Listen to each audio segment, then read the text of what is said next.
Peter Tobin was a Scottish serial killer, rapist, paedophile, and sadistic domestic abuser who murdered a minimum of 3 young women between 1991 and 2006, but it's likely he killed many more and began killing earlier than is currently known.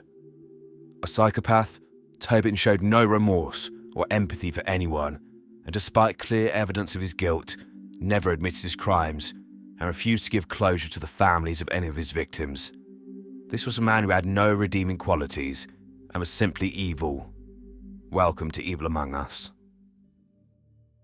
Peter Brisson Tobin was born on the 27th of August 1946 in the town of Johnston in the west central lowlands of Scotland.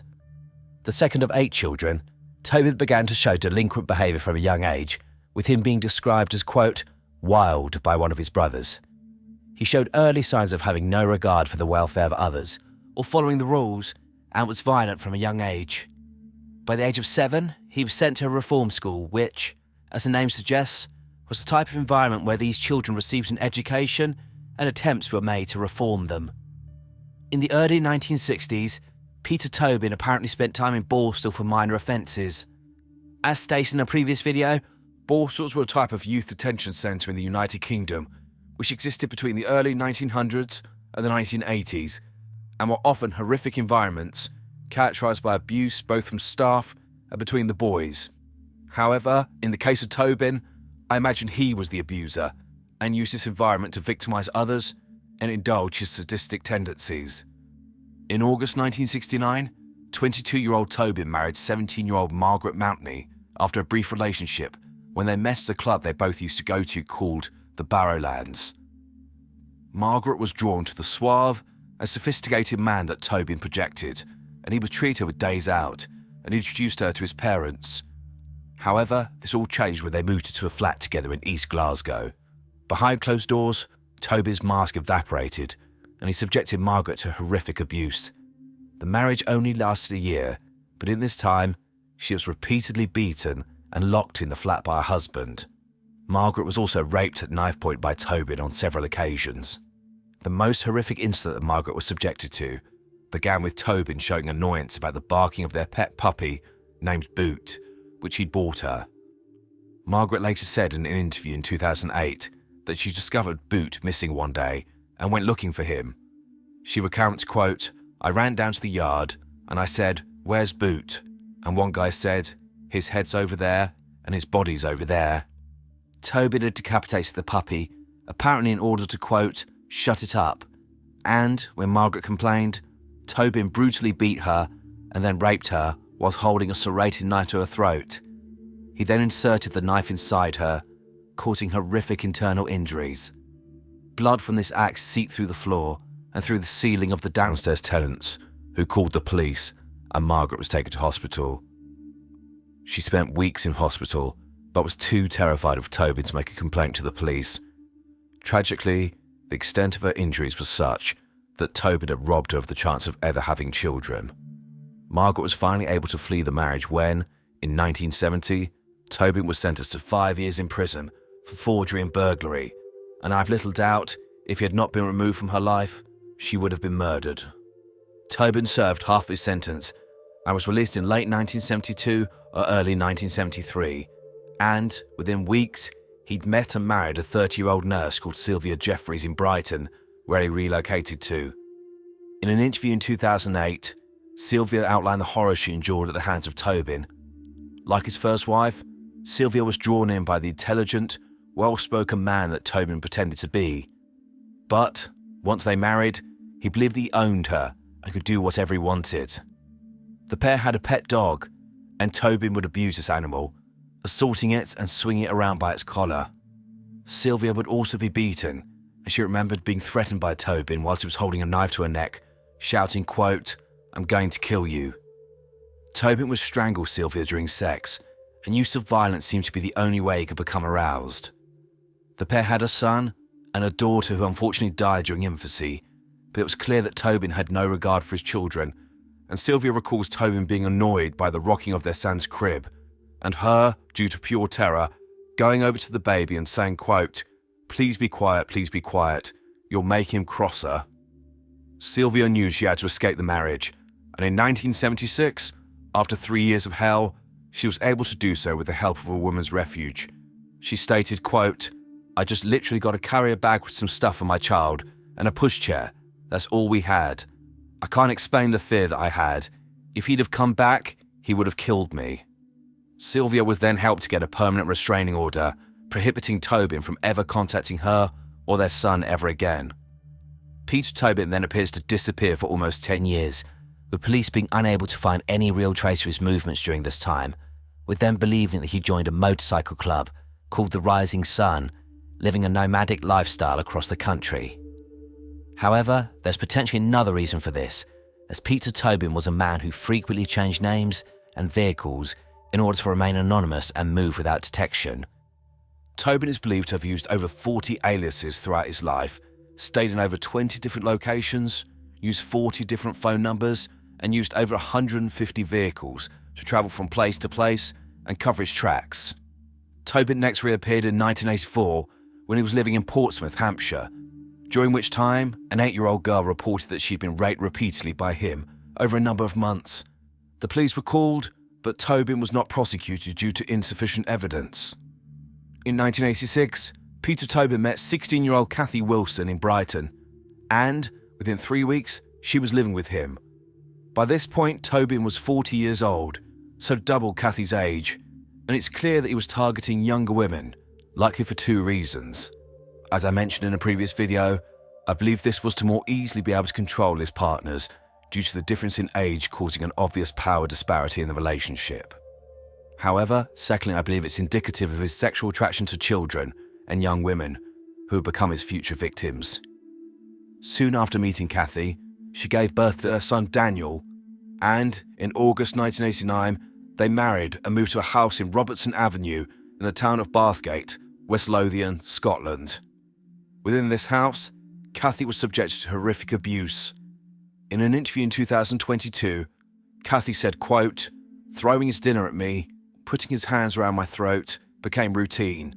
I was his slave. Even when I went into labour, he refused to take me to hospital until I'd cooked a roast dinner for him and some friends. I was scared to cross him and felt completely tied." Kathy also stated that Tobin would call her a, quote, "useless bitch," or, quote, "slut." He used her to live out his depraved rape fantasies and regularly bring home prostitutes and forced Kathy to watch him assault, hit, gag, and strangle these women. Tobin would specifically pick emaciated small women akin to children, again demonstrating his paedophilic inclination. Tobin would also threaten to murder their son.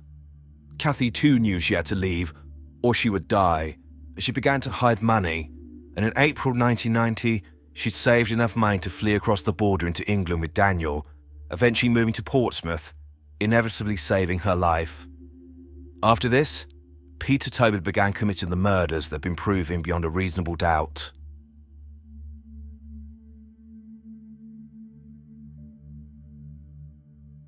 Peter Tobin's first confirmed victim was 15-year-old Vicky Hamilton, who was last seen on the 10th of February 1991 at a bus stop in Bathgate in Scotland, waiting to return home to her family.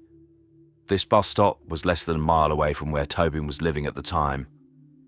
What happened next will never be known with certainty, but the most likely scenario is that Tobin pulled up beside Vicky and offered her a lift, and when she was in the vehicle, he drove her to his property in Robertson Avenue, forced her inside, and then attacked and killed her.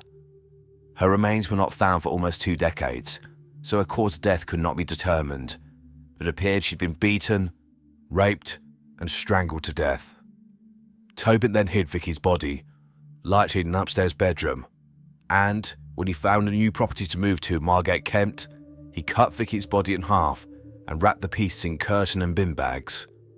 On the 21st of March 1991, he drove the almost 500 miles to his new property with her remains in the car. His new address, 50 Irvine Drive, would be central to his exposure as a serial killer decades later. Soon after moving in, Tobin was seen by a neighbour digging a hole in the garden, who he told he was creating a sandpit for his son. A few days later, the neighbour saw the hole had been filled in, not realising that he was looking at the resting place of Vicky Hamilton. Just 6 months after killing Vicky Hamilton, Peter Tobin claimed his second victim, 18-year-old Dinah McNichol, an 18-year-old sixth form student from Tillingham, Essex, who was last seen alive on the 5th of August 1991. On this date, she was hitchhiking home with her boyfriend, David Tremlett, from a music festival in Litchcote, Hampshire. Dinah was at the music festival as part of a summer of relaxation before taking the next step in her life. She was described as an intelligent woman, as she had recently passed 4 A-levels, but she would never know her results. Eventually, the pair were picked up by Tobin, and at junction 8 of the M25, near Reigate in Surrey, David was dropped off. He asked Dinah whether she wanted to come back to his house, but she said she just wanted to get home, so she stayed in the vehicle with Tobin, and the car drove away. She was never seen alive again. Again, Dinah's remains were not discovered for almost 2 decades, and it became apparent that she'd been drugged, gagged and bound, with her hands being found tied behind her back. She was then raped and likely strangled to death. It's unclear where Dinah was murdered, but Tobin took her body back to 50 Irvine Drive, wrapped it in bin bags, and then buried it in the garden, mere feet away from the remains of Vicky Hamilton. In 1993, Peter Tobin again relocated, this time moving to Havant in Hampshire, apparently to be close to his son Daniel, who, as I stated, had moved to Portsmouth with his mother, Kathy Wilson, who fled their marriage in 1990. Whilst Kathy wanted nothing to do with Tobin, she wanted her son to have an opportunity to know his father, and so he would sometimes stay with him. However, as if to epitomise the absolute lack of regard for anyone but himself, on August the 4th, 1993, Tobin used his son to lure 2 14-year-old girls into his flat under the guise of giving them a babysitting job. Once in the flat, Tobin threatened them with a knife, bound them, forced them to take drugs which made them drowsy, and then raped both children, including one anally. He also stabbed one of the girls. This was all whilst his son Daniel, who was around 3 or 4 years old at the time, was in the property, but in a separate room. Daniel then walked in and interrupted, at which point Tobin turned on the gas in the property and took his son, giving him back to his mother, and then disappeared. By some miracle, after 5 hours of sitting on a property full of gas, one of the girls managed to loosen her bindings and escape to notify the police. A manhunt was started for Peter Tobin, who was by now going by the name Peter Wilson, and he sought solace in a religious community called the Jesus Fellowship. However, the crime and a photograph of Tobin were featured on the BBC programme Crime Watch, a show similar to America's Most Wanted in the States. The community contacted the police, and Tobin was arrested. On the 18th of May 1994, at Winchester Crown Court, Tobin admitted his guilt to raping and abusing the 2 girls and was sentenced to 14 years in prison. The authorities believed they were locking up a dangerous sex offender. Little did they know, they had apprehended a man who had killed at least 2 young women and would continue to kill as soon as he was re-released.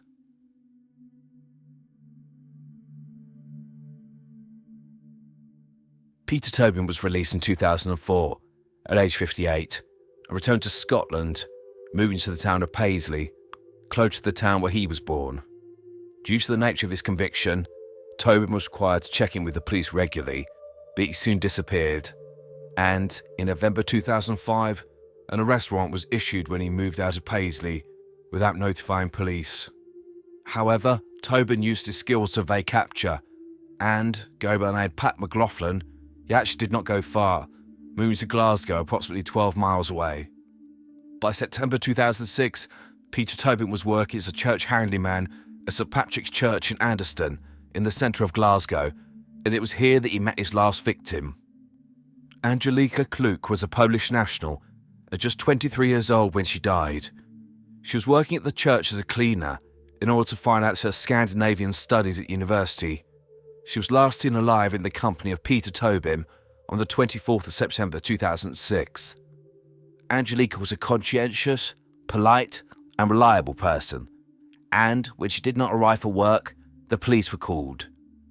An extensive search was conducted, and on the 29th of September 2006, 5 days after last being seen alive, Angelika's body was found concealed in an underground chamber beneath the floor near the confessional in the church under a tarpaulin. Angelika had been raped, viciously beaten, and stabbed 16 times, and her hands were found bound behind her back.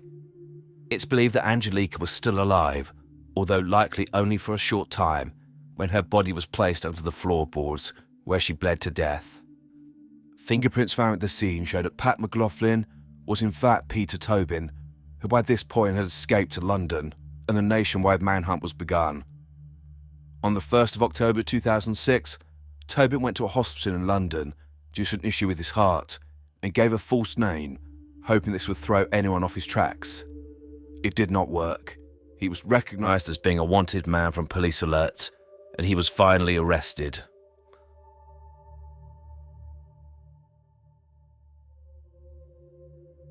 Peter Tobin gave no information to the police and appears to have been as obstructive and obnoxious as possible when dealing with authority figures. However, in the case of Angelika Kluk, the police did not need anything from him. They had overwhelming forensic evidence, and he was charged with her murder within 6 days of his arrest.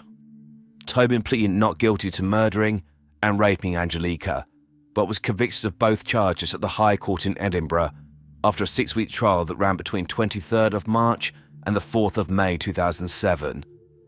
Judge Lord Menzies described Tobin as, quote, an evil man, and stated, quote, any case of rape is serious, any case of murder is serious, but what you did to Angelika Kluk was inhuman. He then sentenced him. For the rape and murder of Angelika Kluk, Peter Tobin was sentenced to life imprisonment with a minimum term for 21 years before he could apply for parole.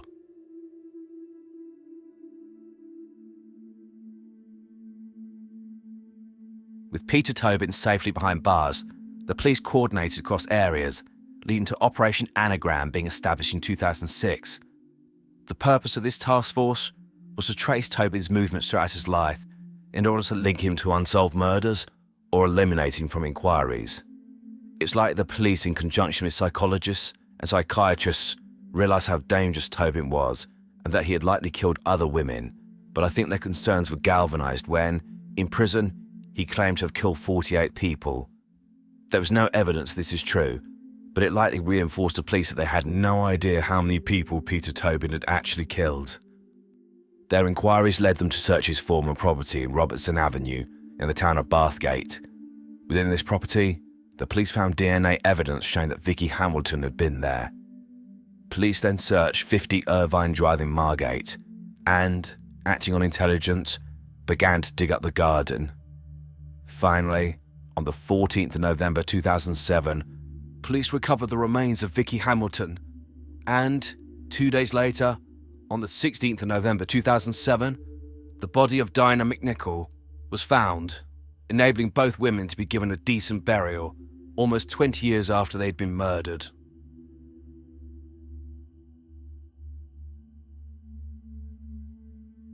Peter Tobin was tried separately for the murders of Vicky Hamilton and Dinah McNichol.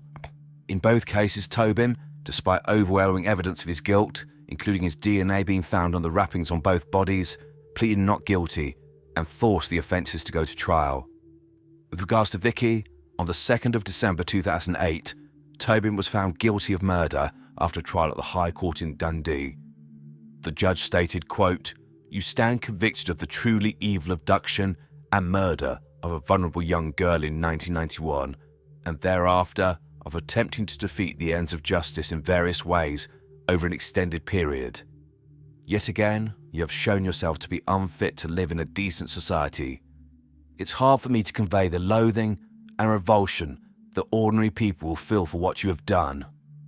I fixed the minimum period which you must spend in custody at 30 years. Had it been open to me, I would have made that period run consecutive to the 21-year custodial period that you're already serving." By the time of this sentence, Peter Tobin was in his 60s, so a new sentence of a minimum of 30 years was essentially confirming that he would die in prison. But this was guaranteed after the conclusion of the trial for the murder of Dinah McNichol before Mr. Justice Calvert Smith at Chelmsford Crown Court. On the 16th of December 2009, after only 15 minutes deliberation, the jury found Tobin guilty of murder. Justice Calvert Smith then sentenced him, stating, quote, The mandatory life sentence in this case has to be accompanied by a whole life order. Therefore, this confirmed that Peter Tobin would spend the rest of his life behind bars.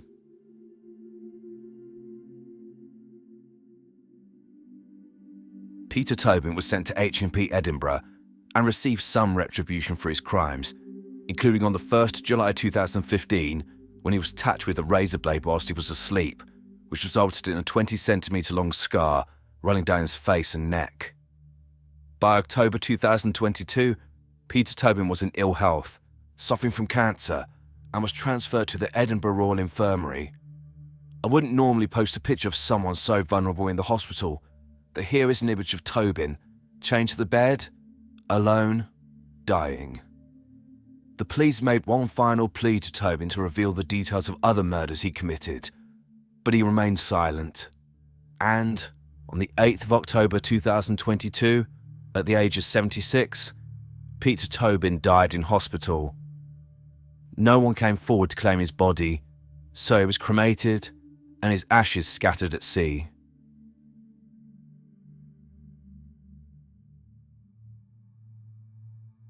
The police investigated Tobin's potential connection to in excess of 15 unsolved murders and disappearances of young women and children across the UK, Ireland and Scotland. Some of these offences appear unlikely to have been committed by Tobin, but there are at least two that seem likely. The first of these is the disappearance of 18-year-old Louise Kay, who disappeared on the 24th of June 1988, when, after a night out with friends, she said that she was going to sleep in her car at Beachy Head in Eastbourne, in East Sussex. This was something that she'd done before. However, Louise then disappeared, and her body and a hand-painted gold Ford Fiesta car have never been recovered. Peter Tobin was known to be working in Eastbourne at the time of the disappearance, and apparently was trying to sell a hand-painted car. It appears that researchers, police officers, and psychologists believe that Peter Tobin was likely responsible for the disappearance and likely murder of Louise Kay, with them believing that he buried her body somewhere known only to him. The second case was that of the murder of 22-year-old Jessie Earle, who vanished, again in Eastbourne, sometime between the 15th and the 18th of May 1980. Her skeletonized remains were found in 1989 as she'd been bound with her own bra. Again, Tobin is believed to have been living and working a short distance away from where Jessie disappeared. Unfortunately, no firm evidence has ever been recovered to definitively identify Peter Tobin as the murderer of any other young girls or children, and, given his death, he's inevitably taken his secrets to the grave with him.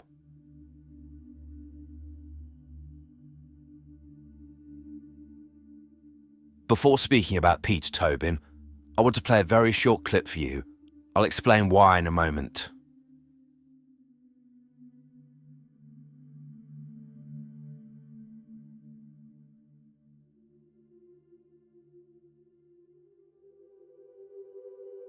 The reason why I added this clip was because I'm always fascinated what these people look like when they're actually committing their offences.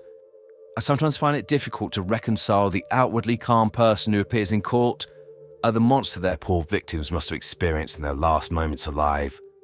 However, sometimes they let the mask slip. Ted Bundy did this on at least one occasion, and I believe that this is Peter Tobin doing the same. You get a flash of just a fraction of the true monster that he was, a devil in human form. With regards to him, I've read that Tobin was a psychopath, but I cannot see when he was diagnosed or whether this is even a formal diagnosis. However, I've no doubt it's true. He clearly had no remorse for any of his actions, and behind his suave and confident demeanour was a spider just waiting to draw women into his web, and when he caught them, he subjected them to horrific acts of violence, rape, and eventually murder. At the core of Tobin's behaviour, aside from no empathy for others and remorse for his behaviour, I think of two things. Firstly, a hatred of women, and secondly, sadistic sexual interests.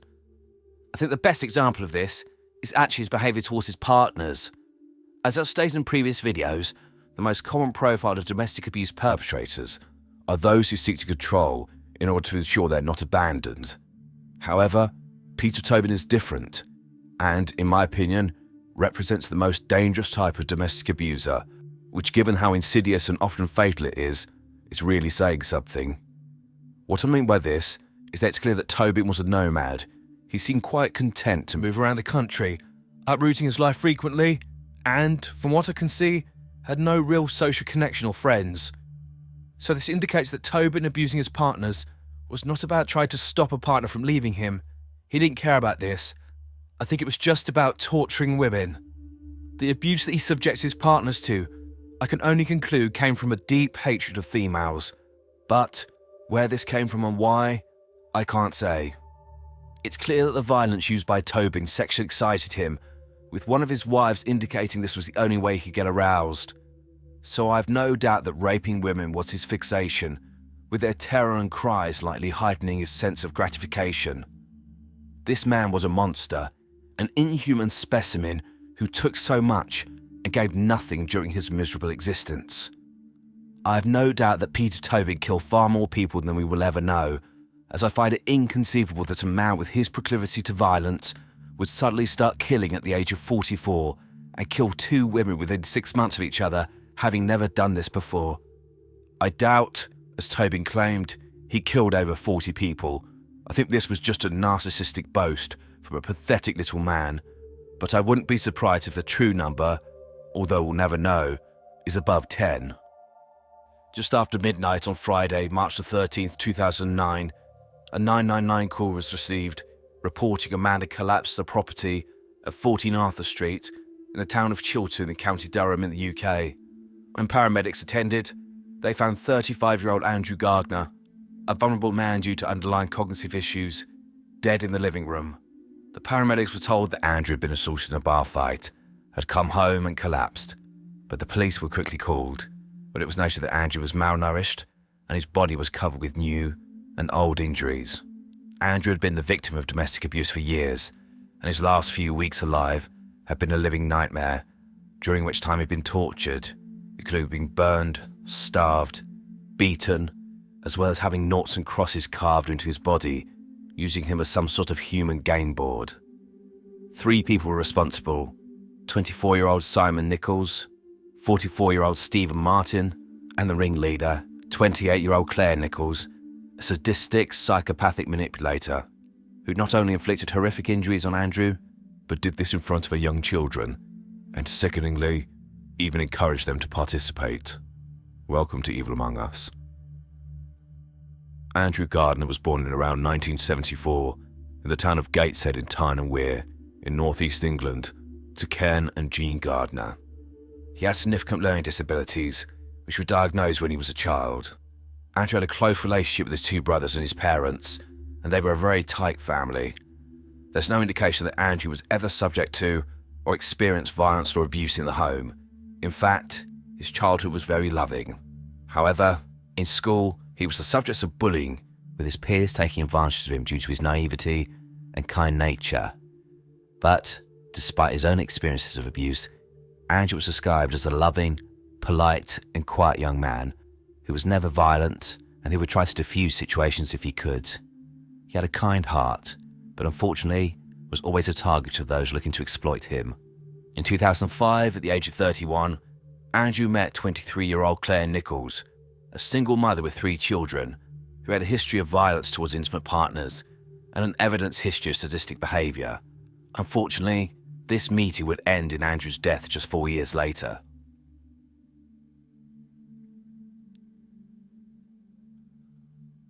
Claire Nichols was born in around 1982 and was raised in Portsmouth in Hampshire.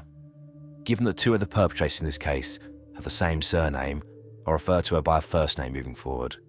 In contrast to the happy environment that Andrew grew up in, Claire was raised in a dysfunctional home, repeatedly witnessed domestic abuse between her parents, who eventually split up.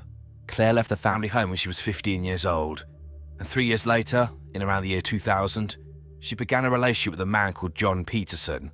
Whilst Claire was only 18, Peterson was 42 years old and had previously served in the Royal Navy.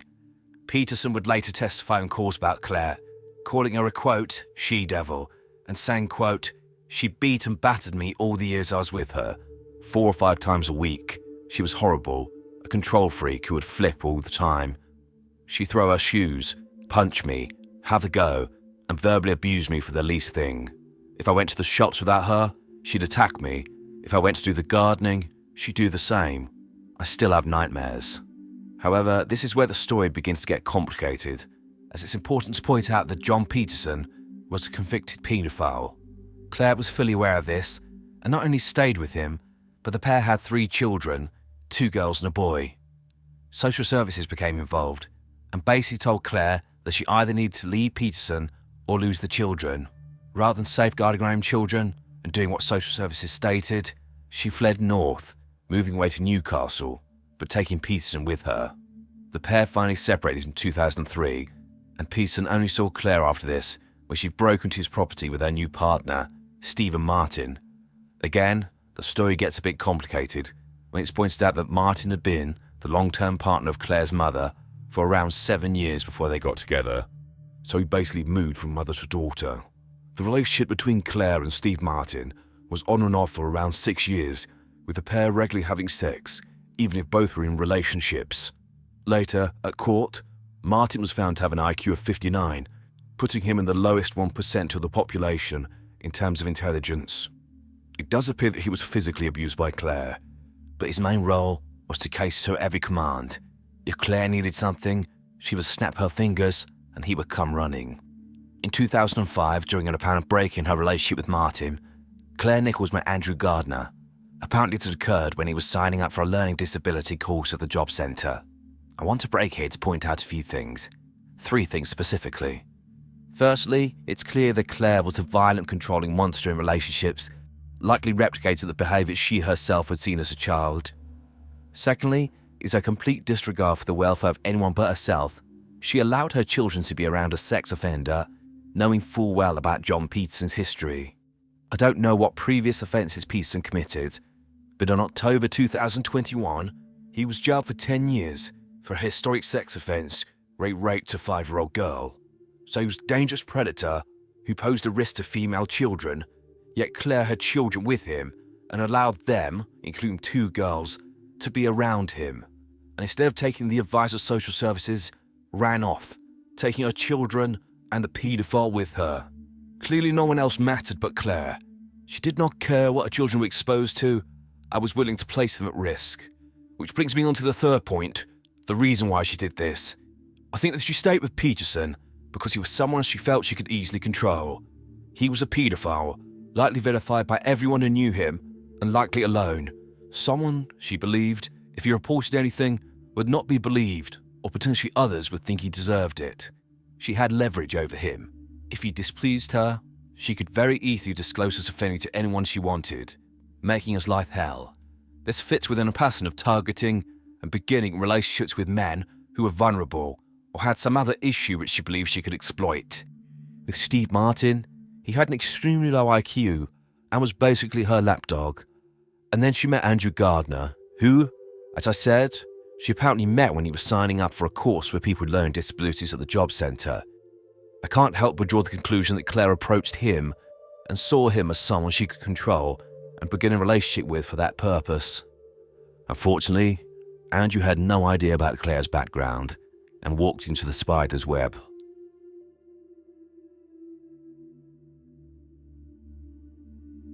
Soon after the relationship began, Andrew and Claire moved in together, and he became a surrogate father for her 3 children.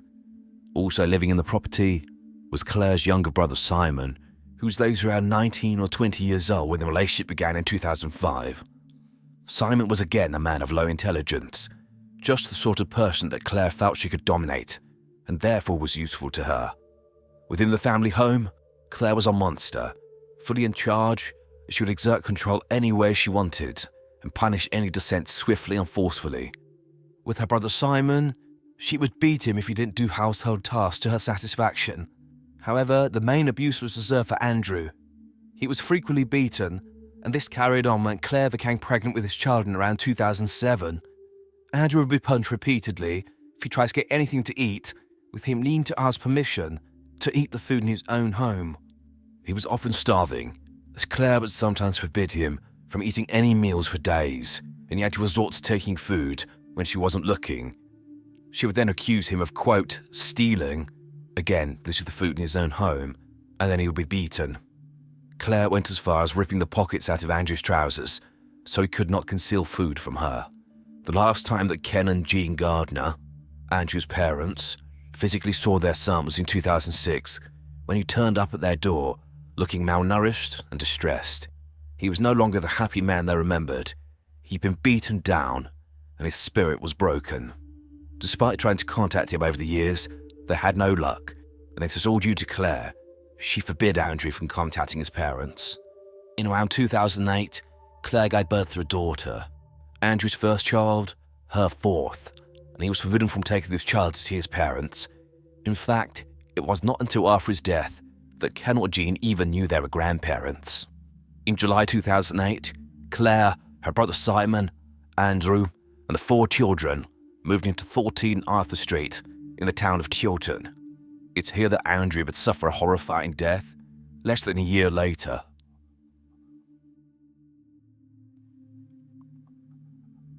Andrew was basically a prisoner in 14 Arthur Street.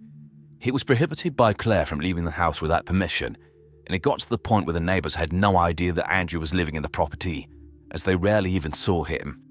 Also, his parents didn't even know where he was living. Both Claire and Simon would beat Andrew, with Simon acting on the directions of his sister. Andrew was becoming increasingly emaciated, and he was starved for days, being beaten if he dared to take food from the house in order to keep himself alive. He was also forced to sit, watching the family eat a meal while he got nothing. Claire would also verbally abuse Andrew, telling him he was useless and a drain on the household. For some reason, in about February 2009, Claire told Steve Martin to move into the property, meaning that there were 8 people in this small house. After this point, the level of torture endured by Andrew escalated significantly. His final months were nothing short of a nightmare. The 3 of them took turns in torturing Andrew, with Claire coming up with various ideas about how to inflict as much pain on him as possible. Andrew had boiling hot water poured over him and was burnt on his body, especially his neck, with a cigarette lighter. He was forbidden from sleeping in a bed or sitting on a sofa. Instead, he was forced to sit and sleep on piles of newspaper, which would be used to soak up the blood from his injuries. Also, Claire would have said to Martin, right in front of Andrew, in order to cause him as much distress as possible. This catalogue of abuse is shocking enough, but it gets worse. It needs to be pointed out that the 4 children in the property were witness to all of this, and in an absolute sign of complete depravity, Claire directed her children, including the daughter she had with Andrew, to participate. These children were only 5, 7, and 9 years old. In court, Claire's 7-year-old son would state, quote, "My ma'am got him and stamped on him. She does that because he's stealing food. He thieved a chocolate bar once. We hit him as well. I scratched him with keys and also hit him with my fists. We wrote swear words on his back. We do that in pen and nail varnish." All 4 children were encouraged to abuse Andrew, and this included cussing him with a knife. After his death, Andrew was found to have noughts and crosses carved into his body, which the children had done under the direction of their mother. Andrew was also whipped with wet tea towels, and his injuries later showed that he'd been cut with knives, including receiving a cut to his leg so deep that it exposed his tendons. Andrew was beaten mercilessly by all 3 adults in the home. At the beginning of March 2009, Claire started jumping up and down on Andrew with all of her might, causing severe fractures to his ribs. She would also jump up and then land on him with her knees. This caused severe internal injuries, and Andrew spent his last few days in agony. For approximately a week prior to his death, Andrew was unable to walk and was likely slipping in and out of consciousness in excruciating pain. It's believed that he was merely propped up against the wall, and it would have been clear he was dying, but no one came to help Andrew. Also remember that all 4 children would have seen this, including Andrew's daughter. Sometime in the late evening of the 12th of March 2009, Andrew suffered one final attack, when Simon and Martin held him down, and Claire again jumped on his ribs, as well as kneeing him in this area, with enough force to cause further rib fractures. She also kicked his already burnt feet, fracturing one of them. So sometime during or immediately after this attack, his body gave out and Andrew Gardner died.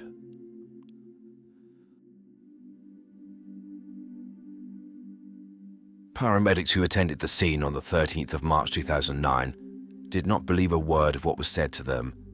Andrew had clearly suffered injuries over weeks and had not died due to some fight. The police reached the same conclusion, and Claire Nichols, her brother Simon, and Steve Martin were all arrested on suspicion of murder. The autopsy of Andrew Gardner took 7 hours due to the sheer number of injuries that needed to be documented. Andrew's body was found to have over 150 separate injuries, including numerous fractures, with 21 of these being to his ribs from where he had been stamped on. There was also bleeding on the brain from repeated head injuries. There were also injuries from where Andrew had been slashed with knives, whipped, and burned both with hot water and cigarette lighters. He also had bruises and scars all over his body, as well as blood poisoning. Despite being 35 years old at the time of his death and 5'9", Andrew weighed just 120 pounds, or around 9 stone at the time of his passing. This was due to him having been starved for months. Andrew's injuries were so horrific that they were determined to have been akin to someone who had suffered a traumatic fall from a height or a serious car crash. Andrew's death was determined to have been primarily due to crushing chest injuries, which caused significant trauma to his organs, including his lungs and heart, as well as internal bleeding. Andrew essentially suffocated and bled to death. His final days would have been characterized by excruciating pain. All 3 suspects were interviewed, and both Simon Nichols and Steve Martin broke quickly, trying to save their own skins by pointing the finger at Claire. Simon and Martin both admitted they had physically abused Andrew, but they said that Claire was the ringleader and they were only following her directions, and they were both afraid of defying her due to her violent temper. Claire simply denied everything, claiming that in the hours prior to the 999 call being made, Andrew had been out and apparently been mugged. He then staggered home and collapsed. 30 minutes later, an ambulance was called according to her. However, it was clear that Andrew had been dead for hours by the time help was called. The evidence against the 3 was overwhelming, and they were all charged with the murder of Andrew and remanded into prison to await their day in court. On the 4th of January 2010, Claire Nichols, her brother Simon, and Steve Martin went on trial for murder at Teesside Crown Court, having pleaded not guilty to these charges. Simon and Martin essentially continued to dig themselves nice big holes amidst his acts of violence against Andrew, but pointed to Claire as the main instigator, and that they only did these things because they were afraid of her. They seemed to misunderstand that they were essentially admitting to their role in Andrew's death and just implicating Claire rather than actually proving their innocence. During the course of the trial, it's established that, whilst they may have been afraid of Claire, they made choices to become involved. In the case of Steve Martin, he'd been living away from the property and had moved into Arthur Street of his own volition. Claire twisted and turned during the course of the trial. She was initially determined to throw her brother and Martin under the bus, then reverse back over them. She continued to try and exert control over them, including shouting out that they were liars when they were giving evidence implicating her. Realising the writing was on the wall, Claire tried to claim that she had assaulted Andrew, but his death was accidental, and therefore she was guilty only of manslaughter. This was rejected by the court. When she took the stand, Claire was ripped apart, making statements which were obviously bullshit and made no sense. On the stand, the prosecutor stated, quote, "Miss Nichols, you caused him that excruciating pain because you jumped on him with your knee, a technique you used." She responded by saying, quote, "I admit to jumping on him once. The rest of his broken ribs would have been caused by my brother Simon. I did not realise that my knee going into his ribs was going to cause him so much pain. So she kneed him in the ribs with enough force to break them, but didn't realise this would cause him pain." Absolute bollocks. On the stand, Claire showed herself to be a psychopath, a woman without remorse. Her crocodile tears were a facade, trying to gain sympathy from the jury and avoid taking any responsibility for the torture and murder of an innocent and vulnerable man. The jury saw through her lies, and all 3 were convicted of murder. On the 22nd of January 2010, Claire and Simon Nichols stood to be sentenced before Judge Peter Fox. His sentencing remarks noted that the death of Andrew Gardner was an act of sadism. He stated that Claire was a controlling, manipulative, callous and calculating woman who has a, quote, deeply entrenched personality disorder. He said that she had set a, quote, dreadful example for her children by exposing them to such serious acts of violence and encouraging them to assist in torturing Andrew. With regards to Simon, Judge Fox said that he had acted, quote, knowing full well what your sister was doing to this man. You repeatedly were the enforcer, stepping in cruelly when he sought to resist or avoid her attacks. Judge Fox reinforced the findings of the pathologist that Andrew Gardner died in agony due to the extensive injuries he had suffered from weeks of torture. He concluded by stating, quote, in the weeks prior to his demise on Friday, March the 13th last year, he was cruelly tortured and subjected to an appalling catalogue of attacks, which not only caused him acute pain in so many ways at your hands, but also dreadful humiliation. In your sometimes different, but sometimes joint ways, you each contributed not only to the breaking of his body, but also his spirit. In his final days, that he must have spent prone or leaning against a wall, he was deprived of all human dignity. He then sentenced them. For the murder of Andrew Gardner, Claire Nichols was sentenced to life imprisonment with a minimum tariff of 32 years before she can apply for parole. Simon Nichols was sentenced to life imprisonment with a minimum tariff of 25 years. Stephen Martin's sentence was delayed for various reports to be written, and on the 13th of February 2010, he too was sentenced to life imprisonment with a minimum tariff of 20 years before he could apply for parole. All three subsequently appealed the length of their sentences, but all were rejected.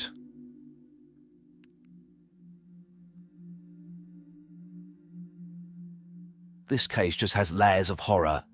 This is again highlighted by how Ken and Jean Gardner found out about their son's death. They saw news about a man being found dead at a property in Chiltern, but had no idea that this was their son. As they did not know where he was living at the time, Claire made sure he was totally cut off from them, but then had to go through the horror of receiving a knock at the door and being told their son was not only dead, but had been the victim of domestic abuse for years, and his last few weeks on Earth had been marked by horrific acts of torture. A victim impact statement read out in court written by Jean stated, quote, to be told that Andrew was dead was horrible. I knew there was something wrong straight away. He was someone who would simply walk away from trouble. To listen to the details of how he died and the suffering he went through was beyond belief. The thoughts of what went on at the hands and direction of that evil woman has left me with nightmares that will probably never go away. Andrew was a pleasant, caring, loving lad who kept out of trouble and was never violent to anyone. It's hurt being here. It's hurt watching her give evidence, so much so I had to go out of the courtroom. I knew she was lying. It's unspeakable what she and the others did. You don't do that to another human being. They've turned our family's lives upside down and left us empty shells. I called them evil to their faces in court, but it hurt even more to see their smug reaction. No matter how long they're behind bars, the hurt they cause will never go away. It will be with me and my family forever. To highlight the man that Andrew was, in contrast to the monsters who robbed him of his life, it's assumed the reason why Andrew stayed in the property was for one reason, and for one reason only: the daughter he had with Claire. He was described as a, quote, doting father to his daughter. He loved her and wanted to be with her, and was not a man to abandon his responsibilities.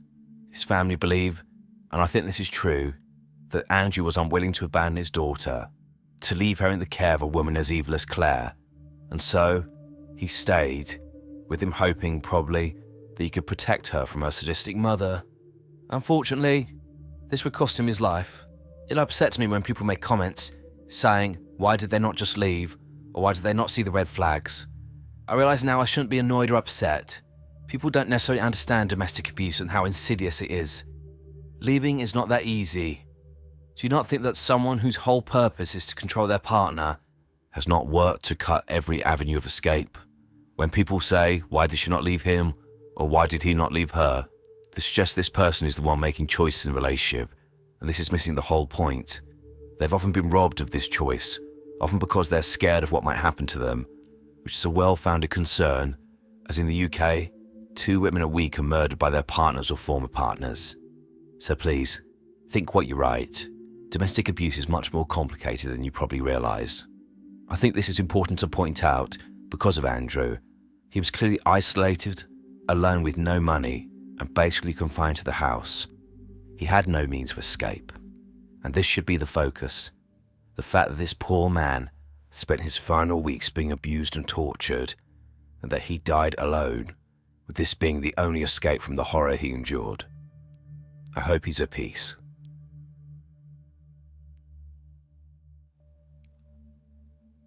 While 3 people were convicted of Andrew's murder, it's clear that Claire Nichols was the ringleader, so my focus will be on her.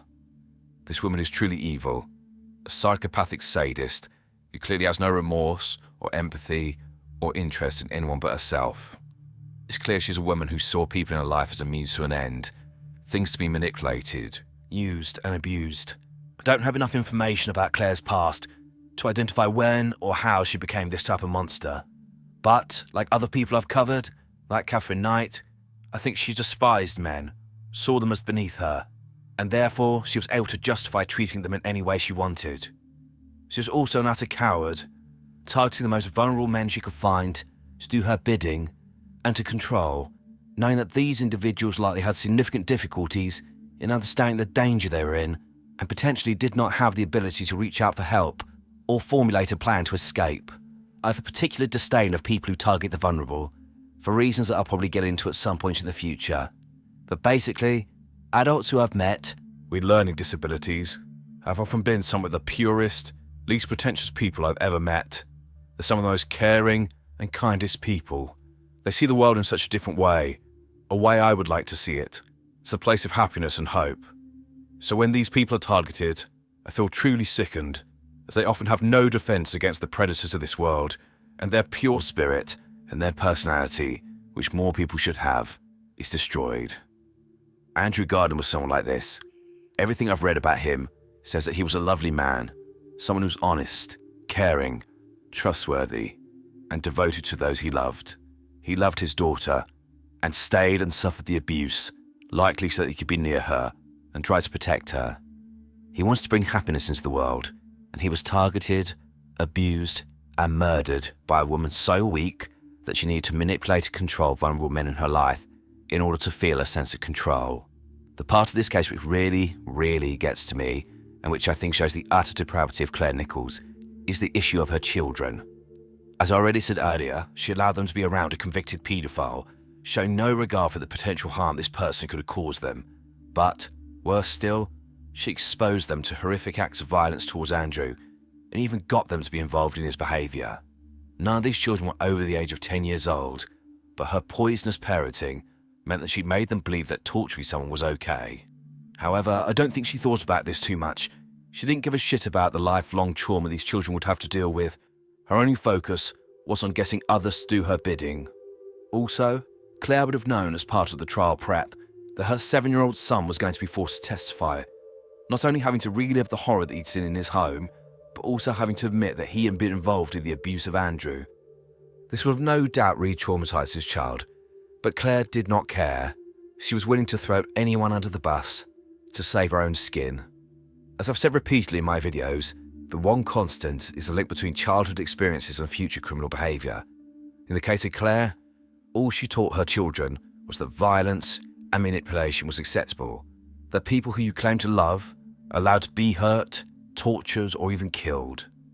I know it will never happen, but I really believe there should be some accountability for parents if their children go on to do horrific things and there is a link to what they're exposed to in the family home. Basically, if one of Claire's children becomes a domestic abuse perpetrator, etc., then I think she should be held accountable as well. I have no information about where her children ended up, but I pray they were taken away from the family altogether and placed with loving people who could try and undo some of the damage their demon of a mother caused. Not that Claire would ever admit any fault.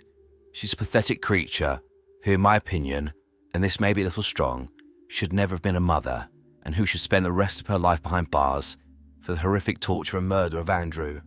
I'm not sure someone who does something like this, and whose personality is so clearly sadistic and psychopathic, can ever truly be considered to not be a risk to society. However, the question of whether she will be released or not is not something that will be addressed until approximately 2042, when she's able to apply for parole when she's around the age of 60 years old. This is a well-known case, but I wanted to cover it, as Richard Huckle was, in my opinion, pure evil. He was a man who likely raped and abused over 200 children, including babies, in East Asia between 2006 and 2014, with him videoing his horrific crimes and bragging about his behaviour online to other sick individuals. The scale of his offending is absolutely horrific. Huckle was eventually imprisoned, but just 3 years into his sentence, karma caught up with him, and Huckle himself met a horrific end, with him being tortured and murdered. The life and death of Richard Huckle is both horrific and fascinating. Welcome to Evil Among Us. Richard Huckle was born on the 14th of May 1986 in Ashford, in Kent in the UK. There are no reports of issues in Huckle's childhood in terms of abuse or neglect, but it appears that he was described as a quiet individual and a, quote, bit of a loner by people who knew him, but generally he was considered to be inoffensive. However, as I've covered on many occasions, pure evil doesn't wear a sign. These people don't have horns, they look perfectly ordinary. At the age of 16, Huckle took part in a month-long expedition to visit a school in Namibia, South Africa. He then returned to the UK and planned to take his gap year in East Asia.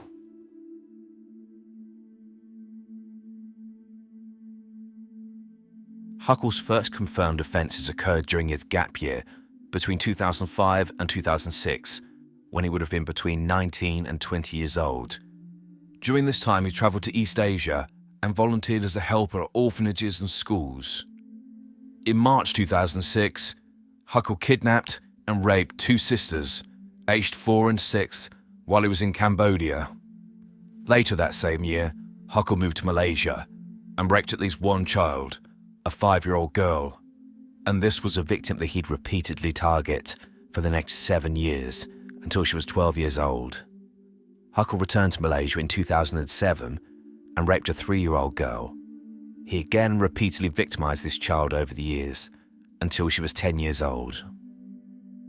In between trips to Malaysia, Huckle would return to the UK and complete qualifications to help him gain access to children, including a certificate to enable him to teach English as a second language. Huckle also presented himself as a freelance photographer, so he could go freely to orphanages and schools, as well as impoverished communities, in order to, he claimed, raise awareness of the plight of the children and to promote the organisations that taught and housed them. Huckle would, over the years, switch between his different personas as the situation necessitated, in order to gain access to children. He would present himself as a photographer to gain access to orphanages, or claim he was an English teacher in order to gain access to children in schools, or to gain access to people's homes. In 2011, Huckle moved permanently to Kuala Lumpur, Malaysia, and it appears that his relocation allowed him to commit to his paedophilia on a full-time basis. Huckle would gain the trust of organisations and families he targeted by presenting himself as a Christian who was just there to do good work to help others. Once he gained their trust, he would find ways to be alone with the children, including taking them on days out, teaching them English, and teaching them photography. He would get some of his victims to introduce him to their child friends and would abuse multiple children in a single household. In 2013, Richard Huckle travelled to an orphanage in India, as shown by the picture here. There are no reports of him molesting any children at this orphanage. However, messages he posted online suggest otherwise. This will be returned to later. Huckle would score his abuse in a sickening ledger, where he would give himself points based on the age of the child and the seriousness of the sexual abuse. It was from this scorecard that investigators put his total number of victims between 2006 and 2014 at between 191 and in excess of 200 children. Huckle would film many of his assaults, including one where he raped a baby, estimated to be 6 months old, who was seen wearing a nappy in the video. Huckle would rape and abuse children anywhere between the ages of approximately 6 months up until 12 years old, although the majority of his victims appear to have been between 4 and 10 years old. As well as acts of sexual violence, Huckle would also film himself degrading his victims, including urinating on the children. Huckle would also get the children to pose for him so he could take indecent photographs. In total, 20,000 images and films of Huckle's abuse were recovered from his electronic devices, but this was only what authorities could access.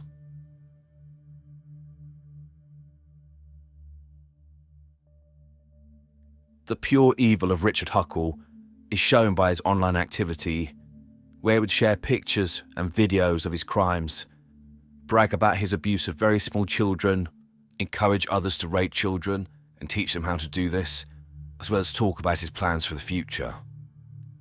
Huckle would make his sickening posts on an encrypted network called, quote, the Love Zone, where he would talk openly, with pride, about his offences.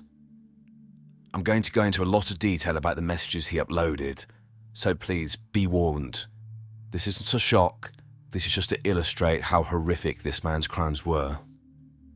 Huckle bragged on this network, quote, impoverished kids are definitely much, much easier to seduce than middle-class Western kids.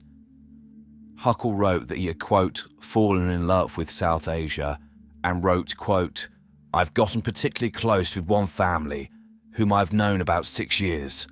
I have sexual contact with 4 of the girls in that family, and though the family obviously does not approve it, they try to work around it, as they know I can be a potentially valuable asset to them in the future. Huckle stated he was going to try and marry one of these children when they turned 18, with him stating that this, quote, could strongly benefit me in that my partner is still quite young and I've known her since she was 7, and I can influence her young mind to mould her into the perfect wife. With regards to the future, Huckle stated, quote, my ambition once married would be for our family to be like foster carers for children, temporary or long-term. Huckle described how he would manipulate his wife into facilitating his offending, and that, quote, I would hope I would be able to pacify and influence her into not reporting me, as I would make it clear to her that she would lose her middle-class lifestyle if I got busted.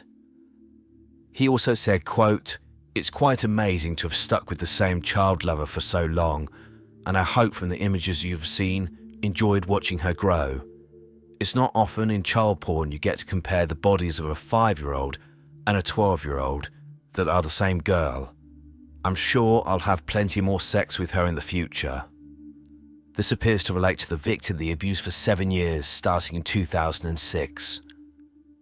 As I mentioned earlier, Huckle visited at least one orphanage in India, where he apparently did not molest any children, but the following message suggests otherwise, with him stating, quote, if I was to transfer my skills learned from India and try to use them in the West, I wouldn't last a month before I found myself in a cell. My freedom relies on the hush mentality of the locals on this type of thing. Huckle would also encourage others to abuse children and offer to guide them in how to do this. Huckle criticised paedophile manuals created by others, i.e. a guide on how to abuse children, and he wrote his own, called, quote, Paedophiles and Poverty, Child Lover Guide. In one part of this 60-page manual, he said, quote, I'd hit the jackpot. A 3-year-old girl as loyal to me as my dog, and nobody seemed to care. He would circulate drafts of this manuscript to other paedophiles around the world. Huckle also tried to profit off his crimes by selling the videos of him raping children on a website called, quote, Pedofunding, where he would try to exchange this material for Bitcoin. Police were able to determine at least one video that he tried to sell involved him raping a 3-year-old girl. Instead of reading out the last few messages, I'll put them on screen for you to read yourselves.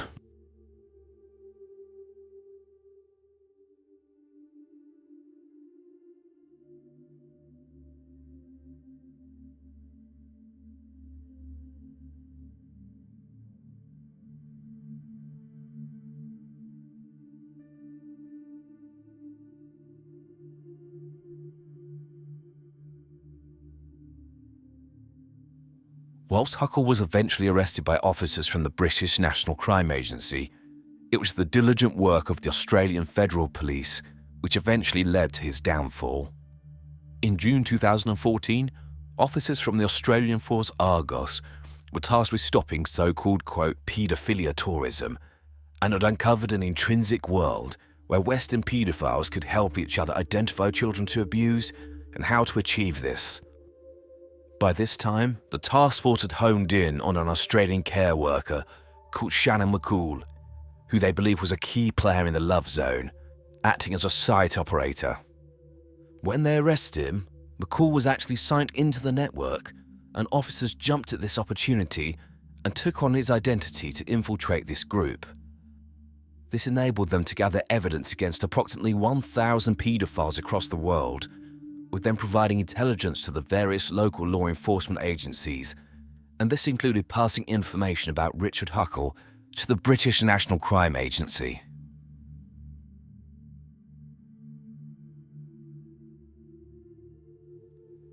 On the 19th of December 2014, Huckle flew back to London Gatwick Airport from Malaysia, intending to spend Christmas with his family. Officers for the National Crime Agency were waiting for him and arrested him. They questioned Huckle, that he was uncooperative. I don't have a video of the police interview, but given that he answered no comment to all questions, it probably wouldn't add very much. Huckle was bailed to stay at his parents' house, whilst the police made further inquiries, with them seizing his laptop for analysis. The next day, Huckle got drunk and was confronted by his parents. He then admitted to raping multiple children, some as young as 3 years old. To their credit, his family promptly kicked him out of the house and phoned the police, begging them to rearrest him and take him into custody, which they did, with him being held in prison until his court appearances.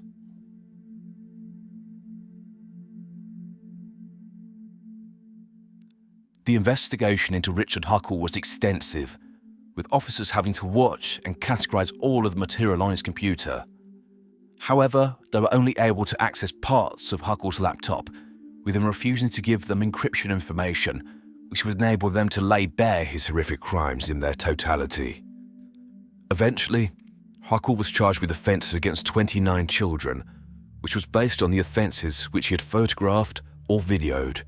However, the prosecution stated that the true number was likely in excess of 200 children.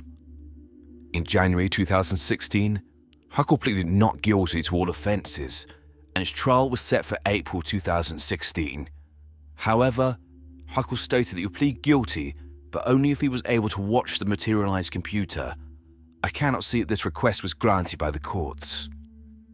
Regardless, he eventually pleaded guilty to 71 offences, including multiple counts of rape of children under the age of 13, multiple counts of other types of sexual assault, including putting his fingers inside their genitals, possession and distribution of child pornography, and creation of child pornography.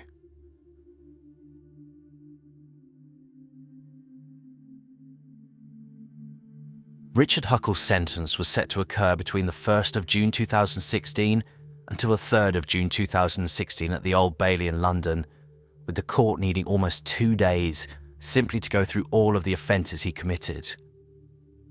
During these hearings, Huckle's lawyer read out a statement from him where he tried to blame his crimes on his immaturity.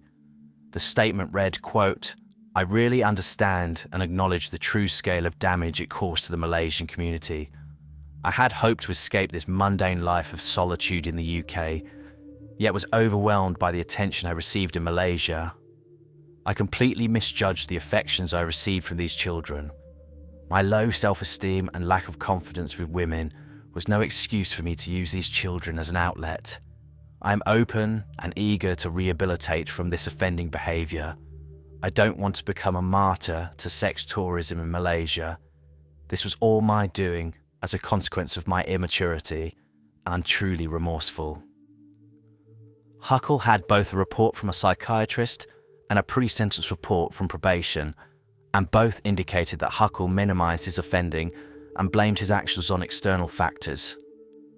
With the psychiatrist in particular, Huckle did not seem to grasp the seriousness of his situation, with him stating that he wanted to, quote, put all the madness behind me and to marry a woman who he could settle down with. Eventually, on the 3rd of June 2016, the presiding judge, Peter Rook KC, delivered his sentencing remarks.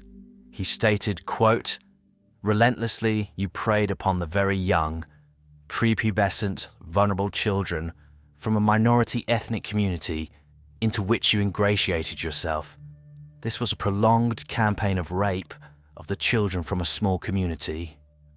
He described the manuscript that Huckle had produced to help others abuse children as a, quote, truly evil document. Whilst the judge was speaking, Huckle was in the dock, apparently with his hands in prayer. The judge also said, quote, you were and are sexually obsessed with children. You have spent years abusing them.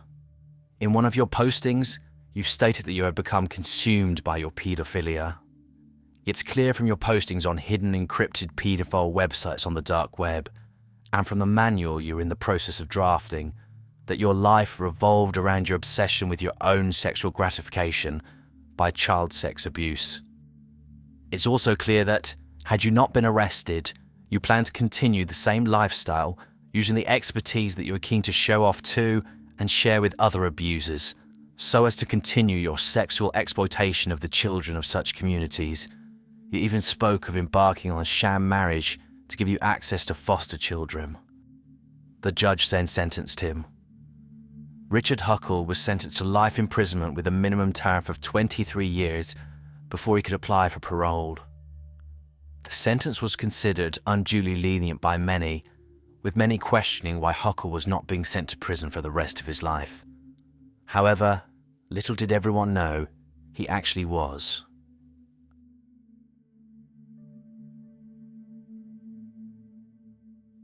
In October 2019, Richard Huckle was incarcerated at HMP Full Sussex in Yorkshire. It's one of a number of Category A prisons in the UK, which house the worst of the worst criminals.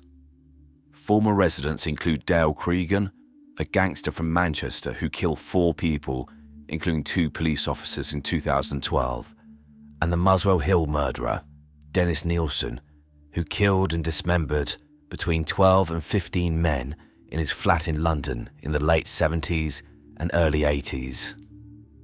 Another prisoner at HMP Full Sutton was 30-year-old Paul Fitzgerald, a diagnosed psychopath who had fantasies of raping, killing and eating people.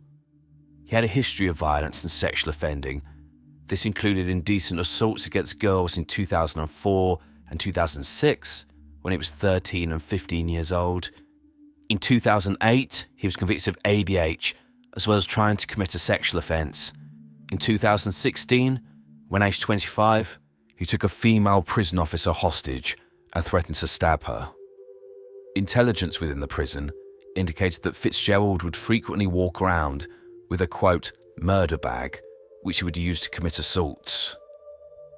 According to the reports I've read, Richard Huckle was on a vulnerable prisoner wing due to the nature of his offences, but also the fact that he'd been assaulted on several occasions since he was sent to prison. He was on the same prison wing as Fitzgerald, and between 10:30 a.m. and 11 a.m. on the 13th of October 2019, Huckle was sat in his cell when Fitzgerald walked in, pre-armed with a makeshift knife and a ligature. Fitzgerald closed the door and attacked Huckle. Fitzgerald first bound Huckle's hands and feet together and gagged him. Over the next hour and 15 minutes, Fitzgerald tortured Huckle, including punching him and smashing his head into the floor 6 or 7 times, resulting in serious head injuries and breaking his jaw. He then penetrated Huckle's anus with the handle of a kitchen spoon, perforating his rectum. Fitzgerald stabbed Huckle in the neck and forced his homemade knife up his nose with so much force that the blade penetrated into Huckle's brain to a depth of 3 inches. Huckle was also strangled by Fitzgerald, so hard that he damaged his own hands. Prison officers were given a tip-off that something was wrong, and they went into Huckle's cell and found a scene of utter carnage. Fitzgerald was restrained, and attempts were made to save Huckle, but it was beyond saving and was pronounced dead. His cause of death was determined to be due to strangulation and stab wounds.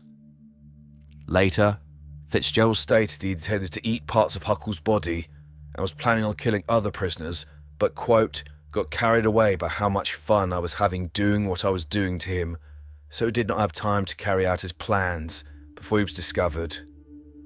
Fitzgerald described his actions as being, quote, poetic justice, meting out the ultimate punishment to Huckle for his crimes.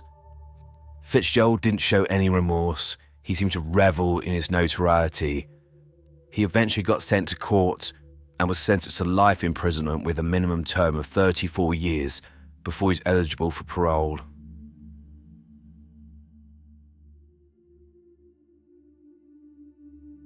So, that's the life, crimes and death of Richard Huckle. I now want to look at a profile of him. This is going to be quite long, but I think it needs to be, because of how evil this man was. So, where to start with Richard Huckle? I use the term evil in a lot of my videos, but, in my opinion, he is at the top end of the scale of evil. Murder is horrific, but I think there's something so profoundly damaging and monstrous about those who sexually abuse children. It takes their natural trust in adults and destroys it. I've never met anyone who was sexually abused as a child who does not bear the scars of this violation.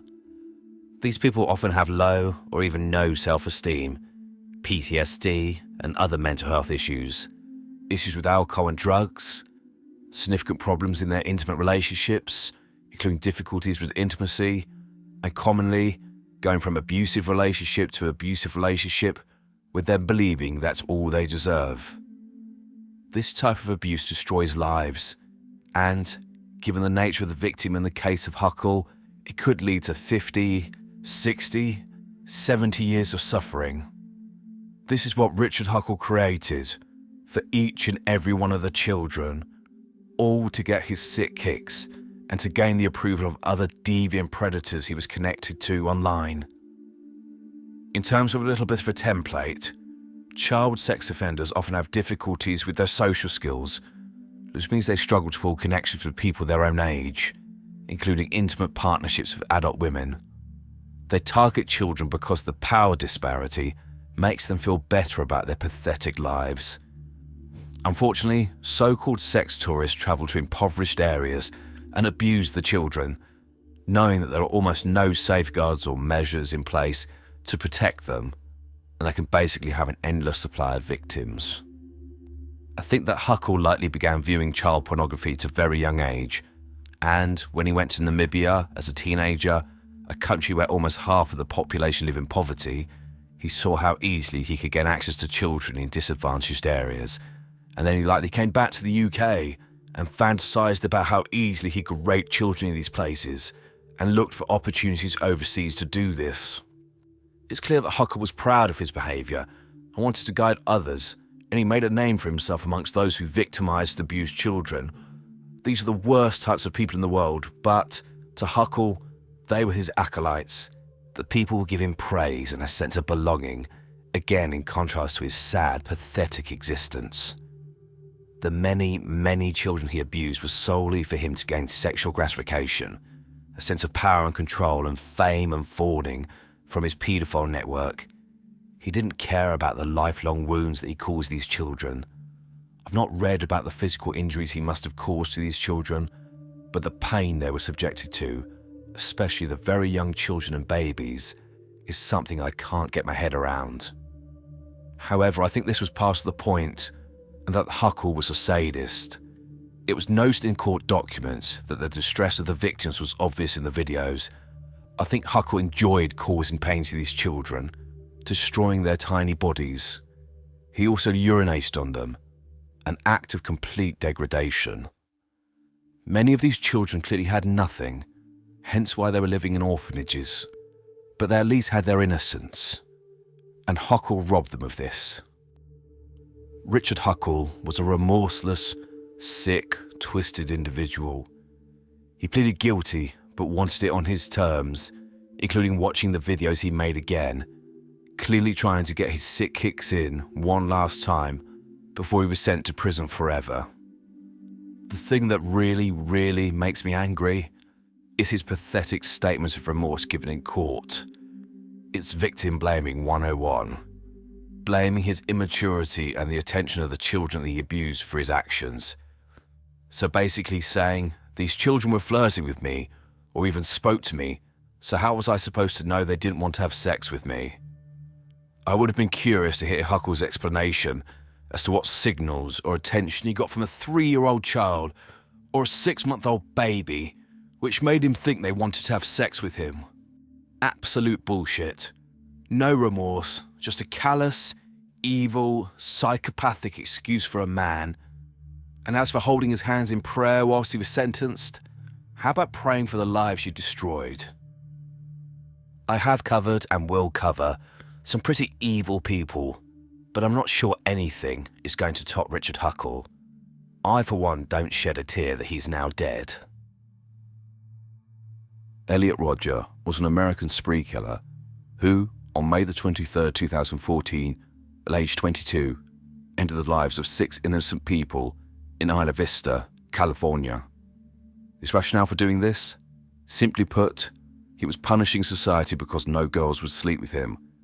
However, as I will discuss, this is an oversimplification, and Elliot was a dangerous combination of misogynism, racism, and extreme narcissism. An individual who believed he was, quote, the supreme gentleman, which meant he was entitled to anything you wanted, and those who did not comply deserved to be eliminated. As if Elliot's beliefs and crimes were not horrific enough, he's become a revered figure within the world of involuntary celibates, known as incels, and his words and deeds have been linked to other acts of terror and murder. Welcome to Evil Among Us. Elliot Oliver Robertson Rodger was born on the 24th of July 1991 in London in the UK to his Malaysian Chinese mother Lee Chin and his father, British filmmaker Peter Rodger.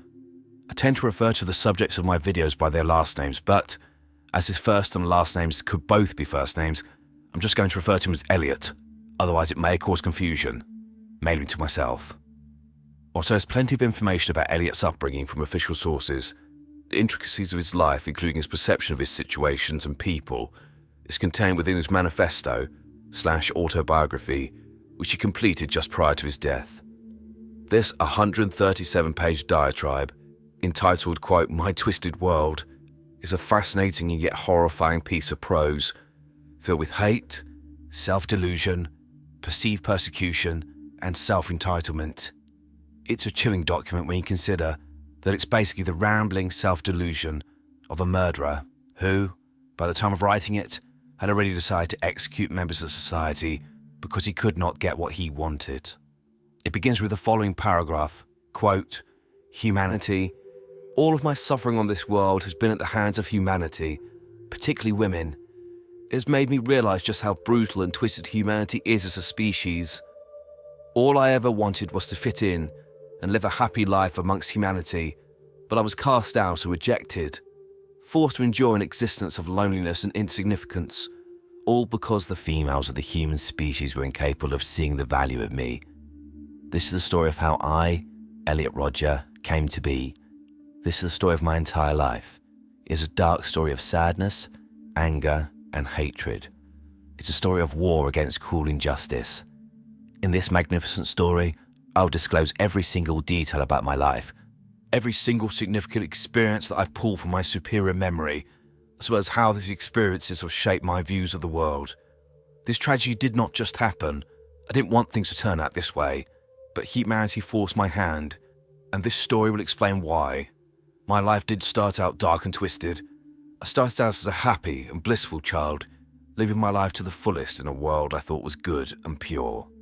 I will refer to this document throughout this video to highlight key moments in Elliot's life and how he perceived them, and how he devolved into a killer. Elliot was raised in a privileged household, in large part due to his father's work as a professional photographer and then a filmmaker, with him being the assistant director on the original Hunger Games movie in 2012. His mother was also involved in the film industry, and Elliot wrote about attending preschool at Dorset House School West Sussex, where fees begin at around £10,000 a year, so around $12,000. Elliot also described going on frequent holidays abroad, and some years later, even walking the red carpet at the premiere of Star Wars Episode 1 in 1999 due to his mother's friendship with George Lucas. Just before his 5th birthday, his parents gave birth to a sister, Georgia. Soon after this, the family moved to California so his father could be at the heart of the film industry. I think the initial seeds of what Elliot became were sown during these early years. Obviously, people with means who have children will try and give them the best life possible and the best experiences, which is completely understandable.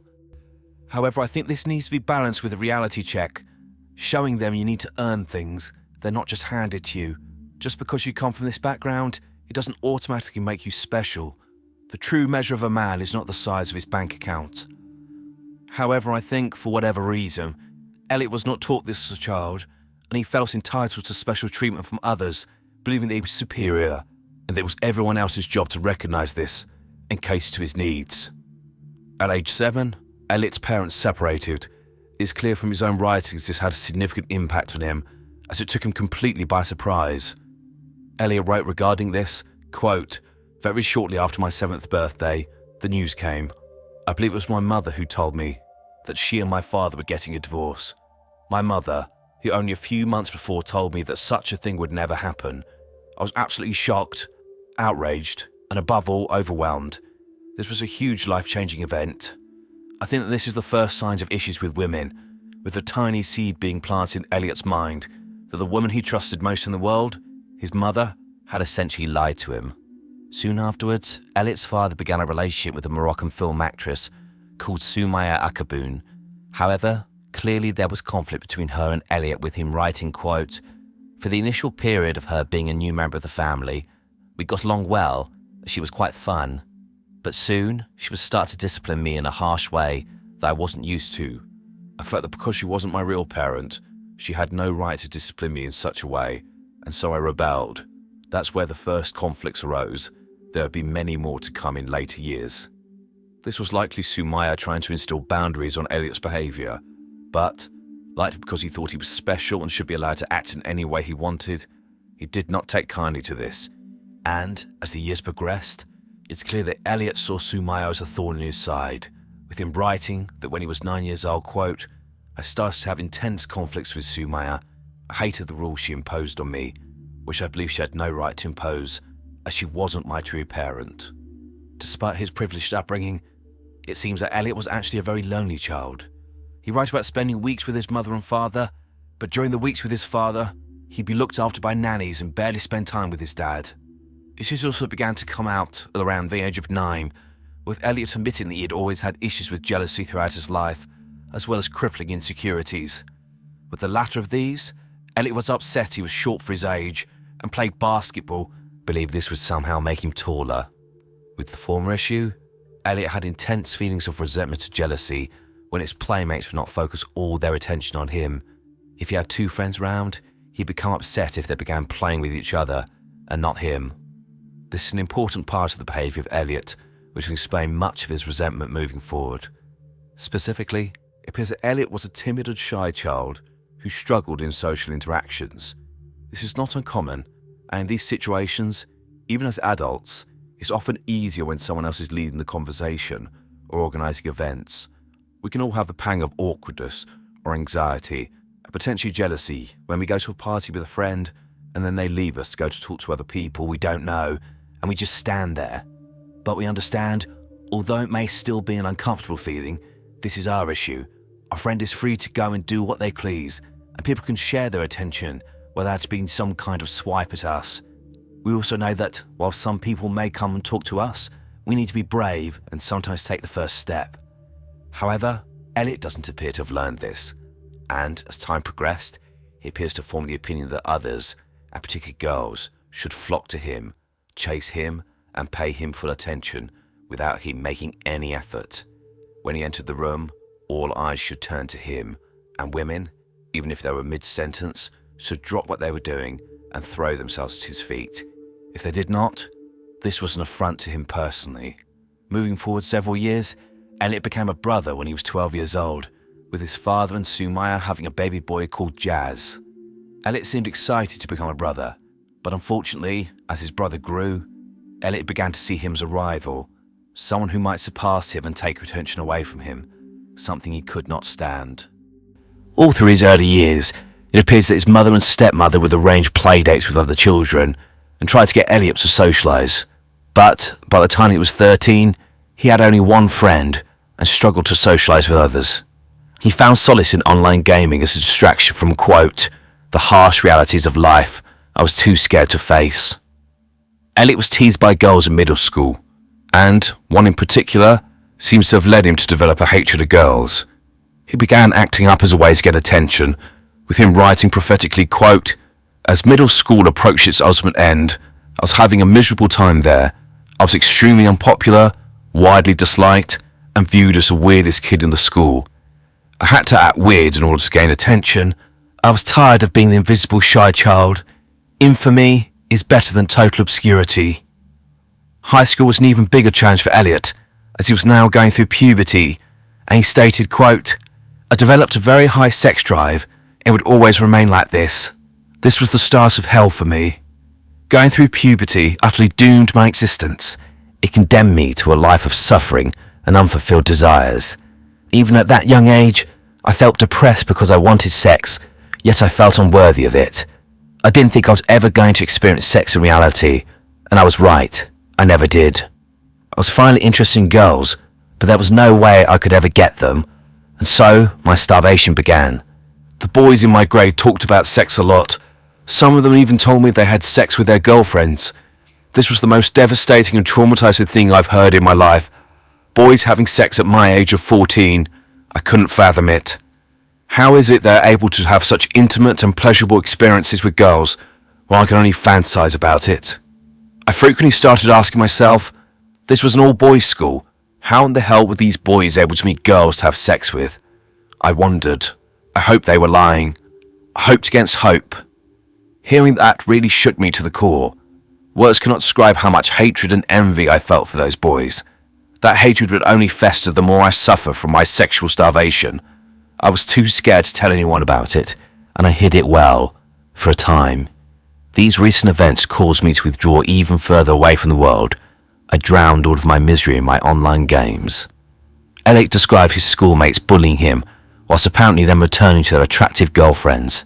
He had scathing resentment towards the bullies, but more so towards the girls they were with. Why did they choose these bullies over him? At the age of 17 years old, Elliot's mindset became more radicalized, and he began devolving into the spiteful, hate-filled individual that 5 years later would go on a killing spree. He wrote that, quote, one day I found some posts on the internet about teenagers having sex, and I was once again reminded of the life I've been denied. I felt that no girl would ever want to have sex with me, and I developed extreme feelings of envy, hatred, and anger towards anyone who has a sex life. I saw them as the enemy. I felt condemned to live a life of lonely celibacy, while other boys were allowed to experience the pleasures of sex, all because girls didn't want me. I felt inferior and undesirable. This time, however, I couldn't just stand by and accept such an injustice anymore. I refused to continue hiding away from the world and forgetting about all the insults it's dealt to me. I began to have fancies of becoming very powerful and stopping everyone from having sex. I wanted to take their sex away from them, just like they took it away from me. I saw sex as an evil and barbaric act, all because I was unable to have it. This was the major turning point. My anger made me stronger inside. This is when I formed my ideas that sex should be outlawed. It's the only way to make the world a fair and just place. If I can't have it, I will destroy it. That's the conclusion I came to, right then and there. I spent more time studying the world, seeing the world for the horrible, unfair place it is. I then had the revelation that just because I was condemned to suffer a life of loneliness and rejection doesn't mean I am insignificant. I have an exceptionally high level of intelligence. I see the world differently than anyone else. Because of all of the injustices I went through and the worldview I developed because of them, I must be destined for greatness. I must be destined to change the world, to shape it into an image that suits me. Elliot seemed to have spent the next 2 years turning further in on himself, reading books that reinforced his increasingly misogynistic attitudes. cutting himself off from the real world and losing himself in video games where he would end up in arguments with people if they even mentioned having a girlfriend. On the rare occasions that Elliot would go out with males his own age and there were girls present, he would sit there and see that these girls had the disrespect to talk to these men and not focus all their attention on him. The really curious thing about Elliot's ramblings is there's almost not a single instance of him ever talking to a girl or going on a date and being rejected. This wouldn't justify his beliefs, but it would enable some level of understanding. Rather, it seems he literally sat on the sidelines, growing more and more resentful whenever he saw any man and woman his age interacting, not trying to do anything about his situation and likely making him unapproachable. I mean, imagine you're a woman walking up to the table with two men, and each time you're trying to interact with one of them, the other is becoming more and more irritable, rude and obnoxious. You're hardly going to want to talk to that person. But in Elliot's world, women should be throwing themselves at his feet, begging him to have sex with them whilst he does nothing, because he was entitled to this. He was special, but the world just couldn't see it. He wasn't the problem. Everyone else was.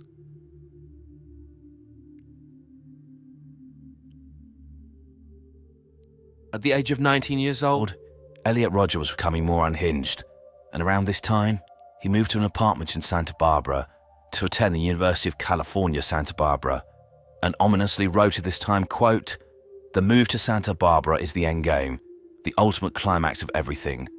I saw it as a new chance that was given to me to finally have the things I want in life: love, sex, friends, fun, acceptance, a sense of belonging.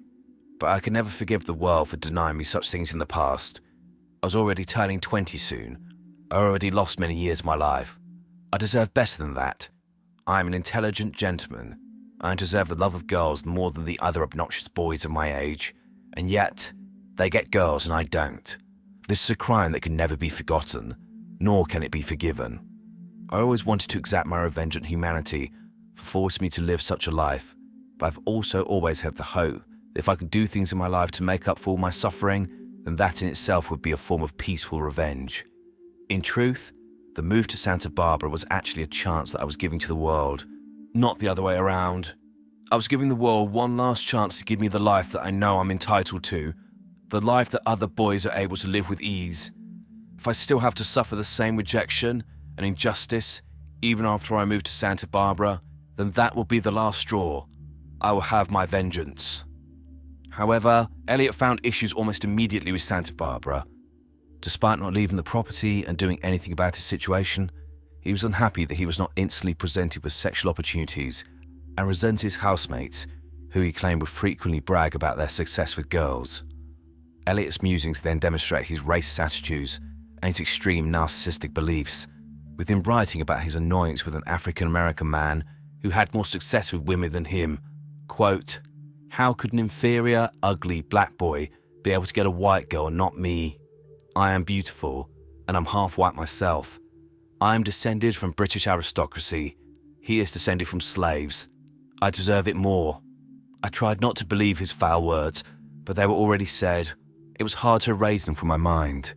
If this is actually true, if this ugly black filth was able to have sex with a blonde white girl at the age of 13, whilst I've had to suffer virginity all my life, then this just proves how ridiculous the female gender is.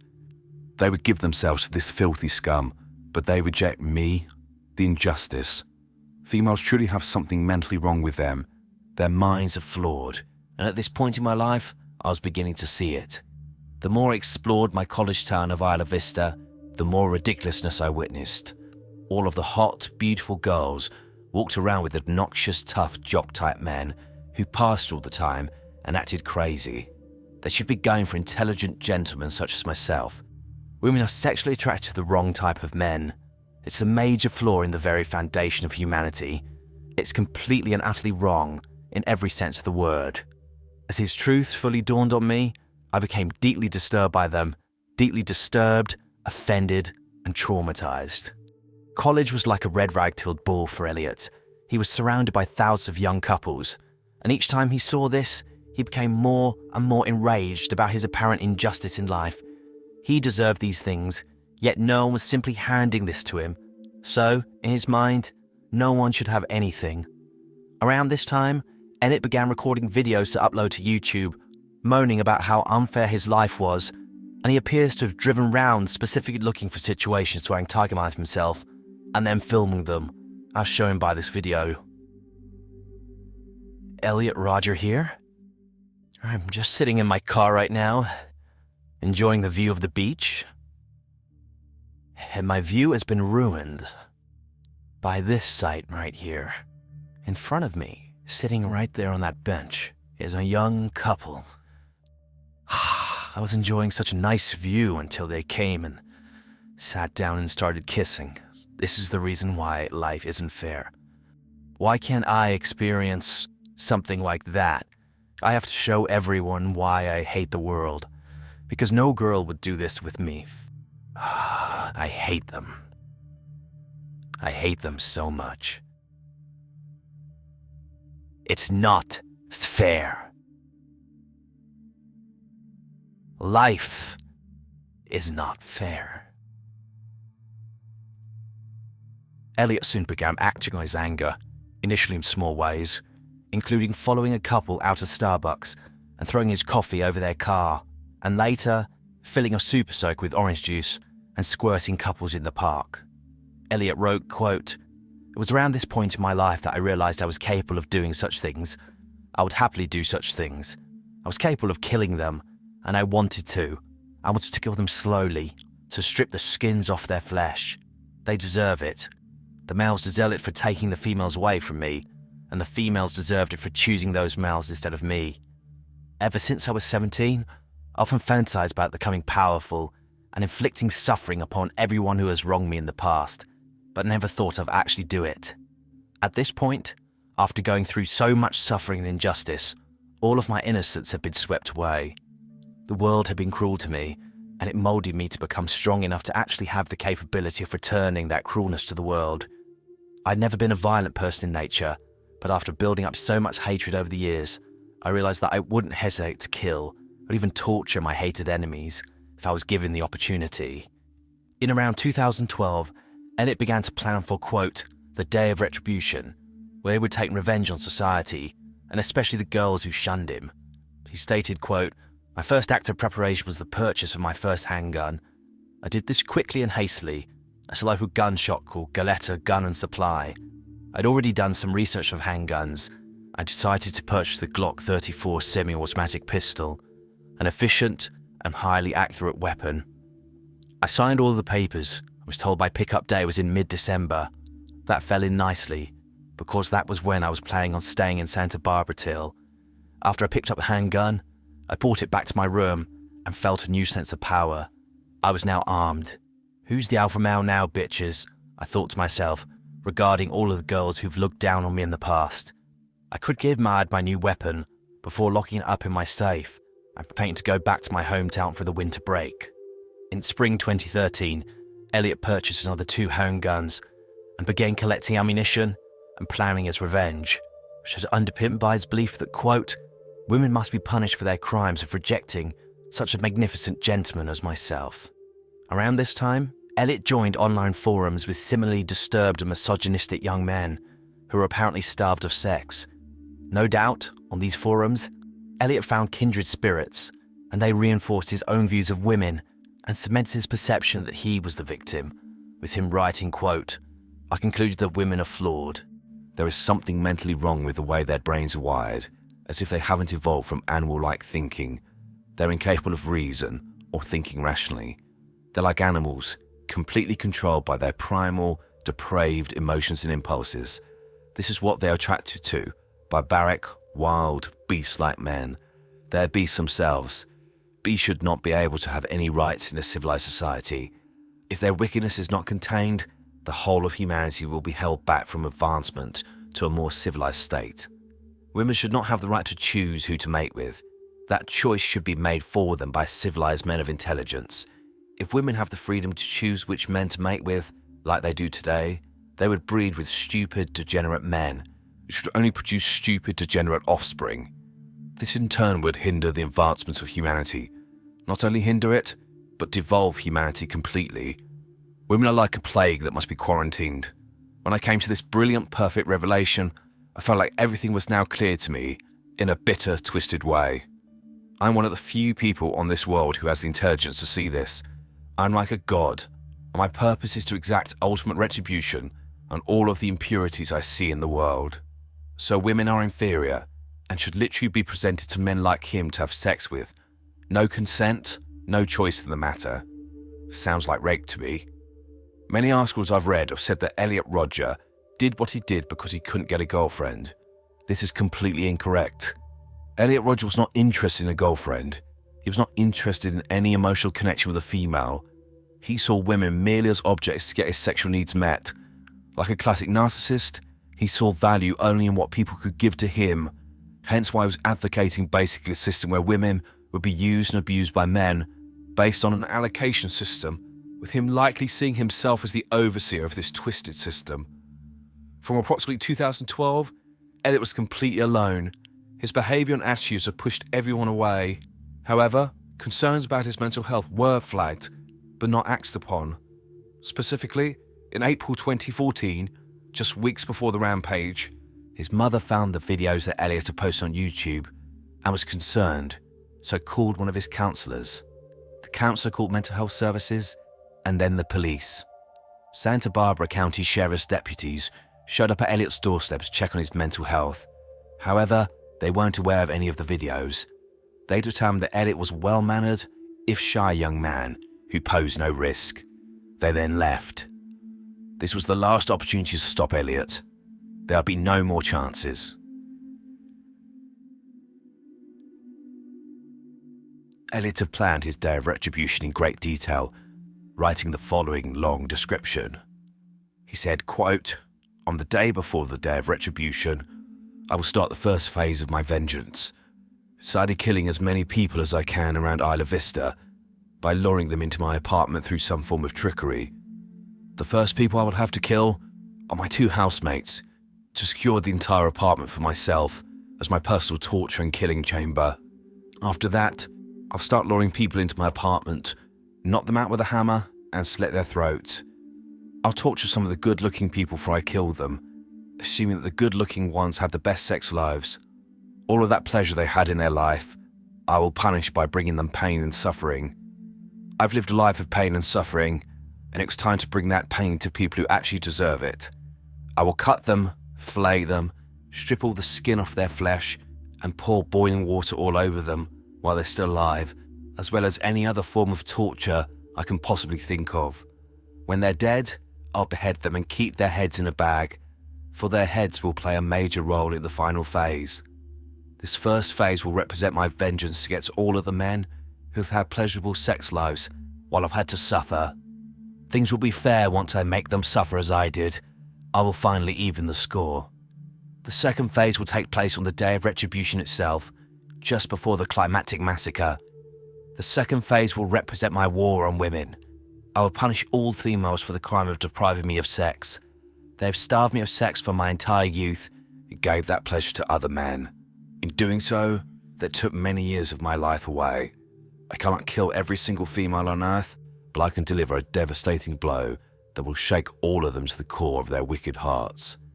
I'll attack the very girls who represent everything I hate in the female gender, the hottest sorority of UCSB.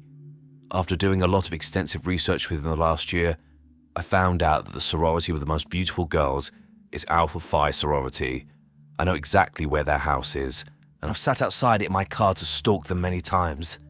Alpha Phi sorority is full of hot, beautiful blonde girls, the kind of girls I've always desired, but was never able to have because they all look down on me. They're all spoilt, heartless, wicked bitches.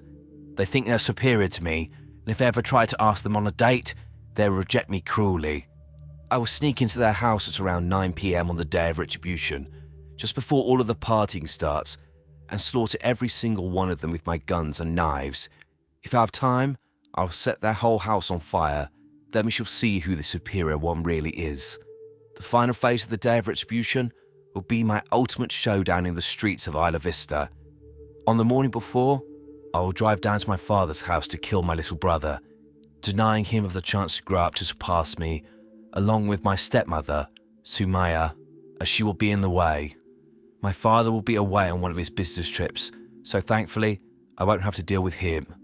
If he didn't go away on that trip, I might even have to postpone the whole plan because of my fear that I might hesitate if I had to kill him. Once I've taken care of my brother and stepmother, I will switch to the Mercedes SUV and drive it back to the Isle of Vista. I will use it as one of my killing machines against my enemies. An SUV will cause a lot more damage than my BMW. After I have killed all of the sorority girls at the Alpha Firehouse, I will quickly get into the SUV before the police arrive, assuming they would arrive within 3 minutes. I will then make my way to Del Playa, splattering as many of my enemies as I can with the SUV and shooting anyone I don't splatter. I can only imagine how sweet it will be to ram the SUV into all of these groups of popular young people who I've always witnessed walking right in the middle of the road as if they are better than everyone else. When they're writhing in pain, their bodies broken and dying after I splatter them, they will fully realize their crimes. Once I reach Del Playa Street, I will dump the bag of severed heads I've saved from my previous victims, proclaiming to everyone how much I've made them all suffer. Once they see all of their friends' heads roll onto the street, everyone will fear me as the powerful god I am. I will then start massacring everyone on Del Playa Street. I'll pull up next to house parties and fire bullets at everyone partying on the front yard. I'll specifically target the good-looking people and all of the couples. After I've destroyed a house party, I will continue down Del Playa, destroying everything and everyone. When I see the first police car come to their rescue, I will drive away as fast as I can, shooting and ramming anyone in my path until I find a suitable place to finally end my life. Eventually, Elliot Rogers chose Friday, May the 23rd, 2014, for his day of revenge. The day before, Elliot recorded his last YouTube video. In it, like in his other videos, he's extremely smug and acting like some sort of Marvel supervillain. It would be pathetic if it wasn't for the fact this man was fully willing to end the lives of others due to his own inadequacies. Hi, Elliot Roger here. Well, this is my last video.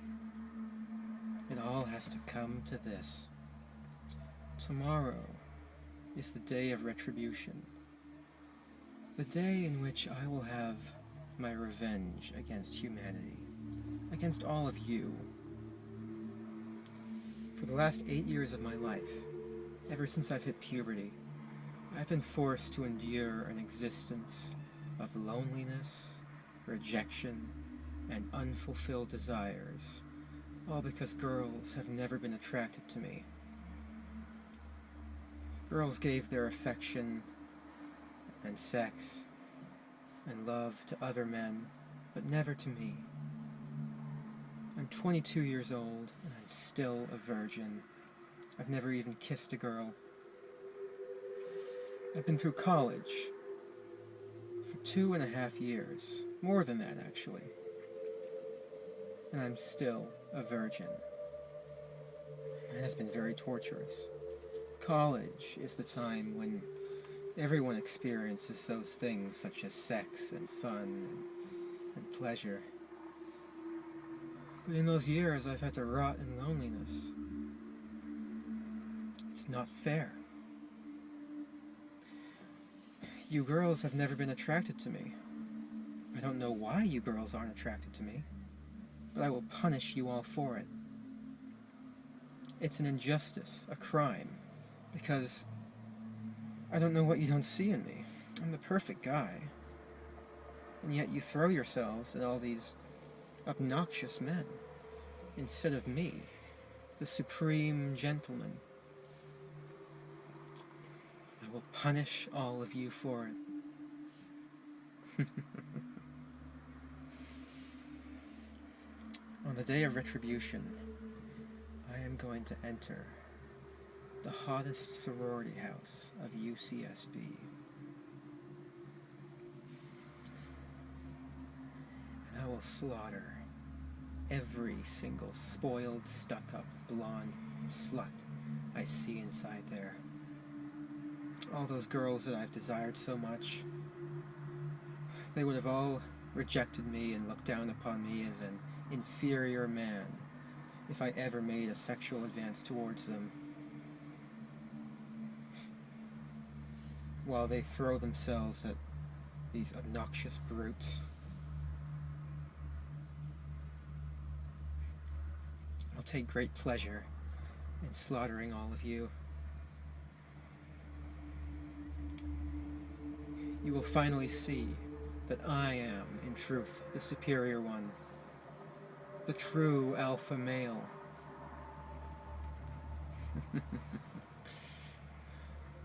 Yes. After I've annihilated every single girl in the sorority house, I'll take to the streets of Isla Vista and slay every single person I see there. All those popular kids who live such lives of hedonistic pleasure while I've had to rot in loneliness for all these years. They've all looked down upon me every time I tried to go out and join them. They've all treated me like a mouse.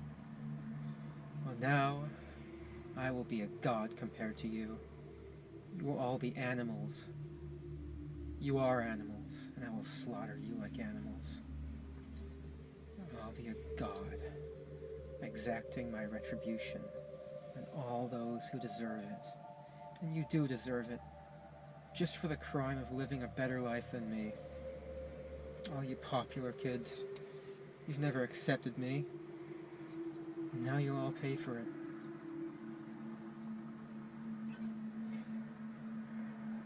And girls, all I've ever wanted was to love you and to be loved by you. I've wanted a girlfriend. I've wanted sex. I've wanted love, affection, adoration. But you think I'm unworthy of it. That's a crime that can never be forgiven. If I can't have you, girls, I will destroy you.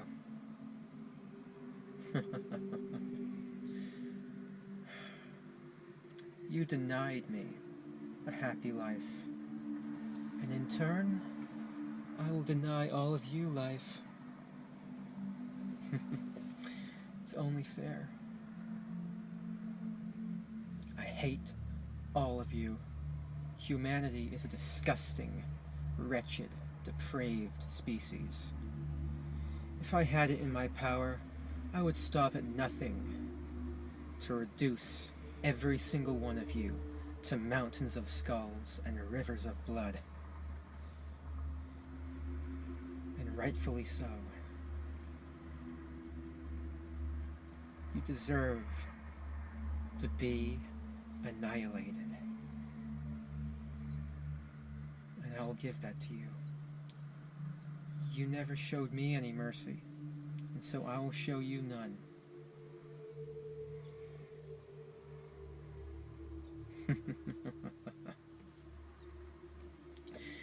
You forced me to suffer all my life, and now I'll make you all suffer.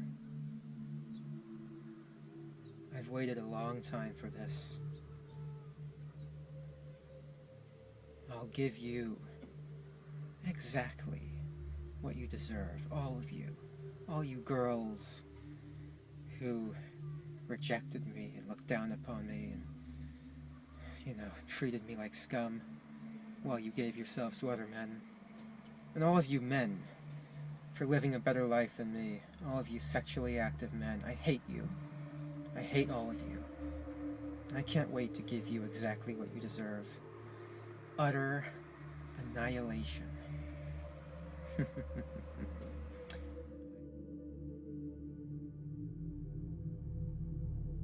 At around 5 p.m. on May the 23rd, 2014, Elliot Rogers stabbed to death his two flatmates, 20-year-old Wei Han Wang and 20-year-old Chen Hong.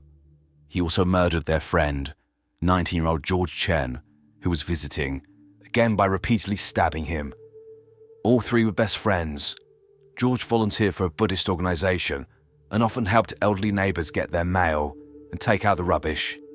A former high school friend described Cheng as, quote, the kindest kid, so generous, so giving, always willing to help people out. Wei Han's mother lamented how she could carry on with her life without her son in the world. Elliot then spent the next several hours preparing for the second part of his plan. At around 8 p.m, he went to a local Starbucks to get a latte, and at 8:30 p.m, was seen in his vehicle working on his laptop. By 9 p.m, Elliot was driving his BMW north to the Alpha Phi sorority house. When he got there, he found the door was locked, and sorority members heard loud and aggressive knocking at the front door. Luckily, no one opened it to him. However, Elliot started shooting at young women who were standing outside the building. One survived, but two, 19-year-old Veronica Weiss and Katie Cooper, aged 22, both died. As opposed to the monsters that Elliot portrayed these women to be, they were both exceptional, who were loved and would have made a difference to the world. Veronica was described as someone obsessed with sport and a kind-hearted person. Katie was weeks away from graduating, and a high school teacher stated, quote, "She was one of 2,500 students I've taught over the years, but Katie was a standout." Elliot then travelled south, began firing into an unoccupied coffee shop on Pardale Road, and then into the Isla Vista Deli Mart, as shown by this terrifying footage. It was here that 20-year-old Christopher Ross Michael Martinez was hit 7 times and died almost immediately. Chris was a man with aspirations. After graduating, he was planning on going to law school, but he was cut down in his prime. Elliot continued driving south on the wrong side of the road, hitting a pedestrian and firing at 2 others, who he missed. He then shot a couple coming out of a pizza parlour and fired at another woman but missed. Elliot then drove in a loop around a city block and engaged in a gun battle with sheriff's deputies. Elliot continued driving erratically, hitting 2 pedestrians with his car before shooting and wounding 3 passers-by. Elliot then struck another skateboarder with his car, but shot and wounded 2 men. Elliot then exchanged gunfire with 3 sheriff's deputies and was shot in the hip. Pursued by police, Elliot hit another cyclist before crashing into the curb. At 9:30 p.m, police approached Elliot's car and found him dead in the driver's seat, having put a bullet in his own brain. Found in the vehicle were his guns and over 500 rounds of unspent ammunition. Elliot's rampage claimed the lives of 6 people, not including him, and injured 14 others, 7 of whom were shot and 7 who had suffered blunt force trauma from being hit by his vehicle.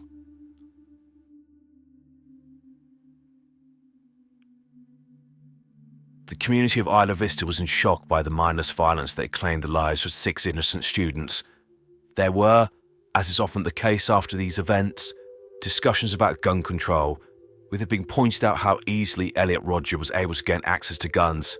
But, as is always the case, nothing really seems to have changed. However, the most sickening part of this case is the veneration of Elliot Rodger after his act of pure evil.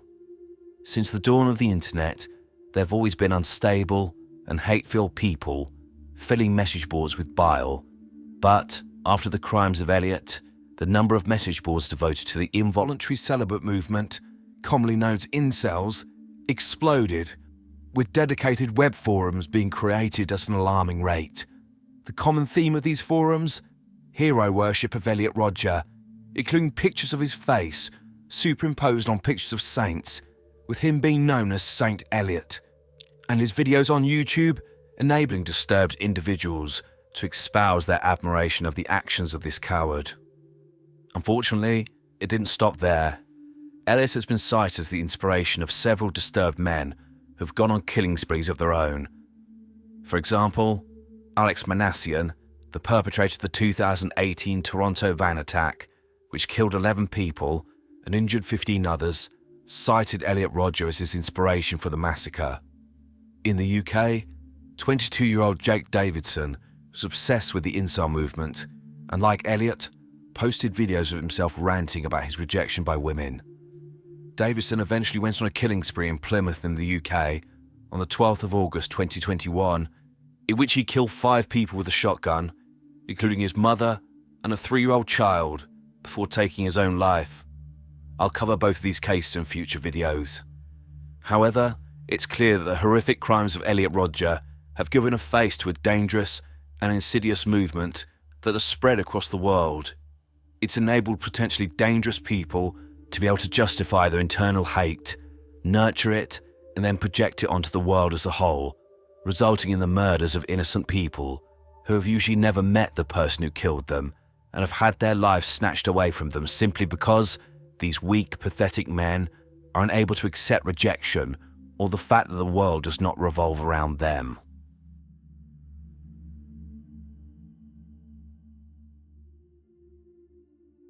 This whole video has been a profile of Elliot Rodger, but I wish to give my final thoughts and bring everything together. The more I look into Elliot Rodger, the more disturbing and dangerous his case becomes. In my opinion, he was a combination of some of the most concerning personality traits which a person can possess.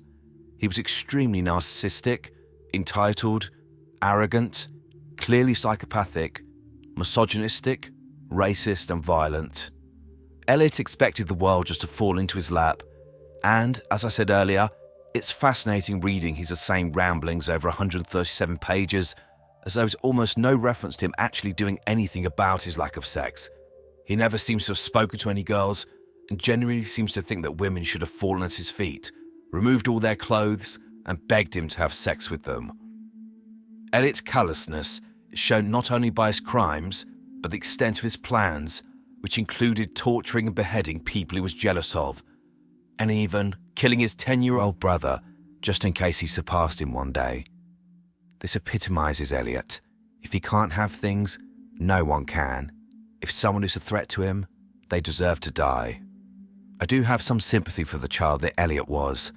Lonely, awkward, and struggling to fit in. At the core of him was a deep, dark hole of insecurity and fear.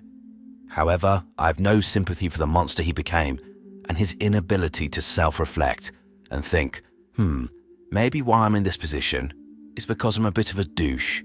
I should do something about that. No, instead he externalized everything and deemed society as a whole guilty of his failings, and, acting as judge, jury, and executioner, he meted out punishment, even though most of the people he killed and tried to kill had no idea who he was and had nothing to do with his situation. His actions also demonstrate his utter cowardice. He killed himself in order to avoid being held accountable for his actions, knowing that he would spend the rest of his life in prison, likely on death row, and he would have lost control. I dread to think what would have happened if Elliot had lived long enough to find a woman to have sex with. I imagine this woman would have quickly become the center of his obsession, with him demanding sex whenever he wanted, and this would have likely occurred, in my opinion, whether she consented or not. I imagine he would have been a stalker, someone who refused to take no for an answer or be marginalized for someone's life. Worse still, an actual girlfriend. I think any woman who had been in a relationship with Elliot would have been controlled, demeaned, raped, and generally horrifically abused repeatedly, given his perception of women as objects, his underlying insecurities, and his violent tendencies. I've little doubt that if a girlfriend or woman he had sex with rejected him, he would have killed them. Outside of relationships, I think Elliot's words are quite insightful into the fact that at 22 years old, he seemed to think he was the most persecuted human being on earth. This makes me think that he was wholly unprepared for life in general, and that he might have faced many situations in his life, for example losing a job, being demoted, and responded with extreme violence towards whoever he felt aggrieved by. Elliot Rodger claimed to be the victim. However, these are the real victims. He was a pathetic creature whose continued reverence by a small group of equally disturbed individuals is testament to their own delusional thinking, and is not shared by wider society, where this man is rightly reviled.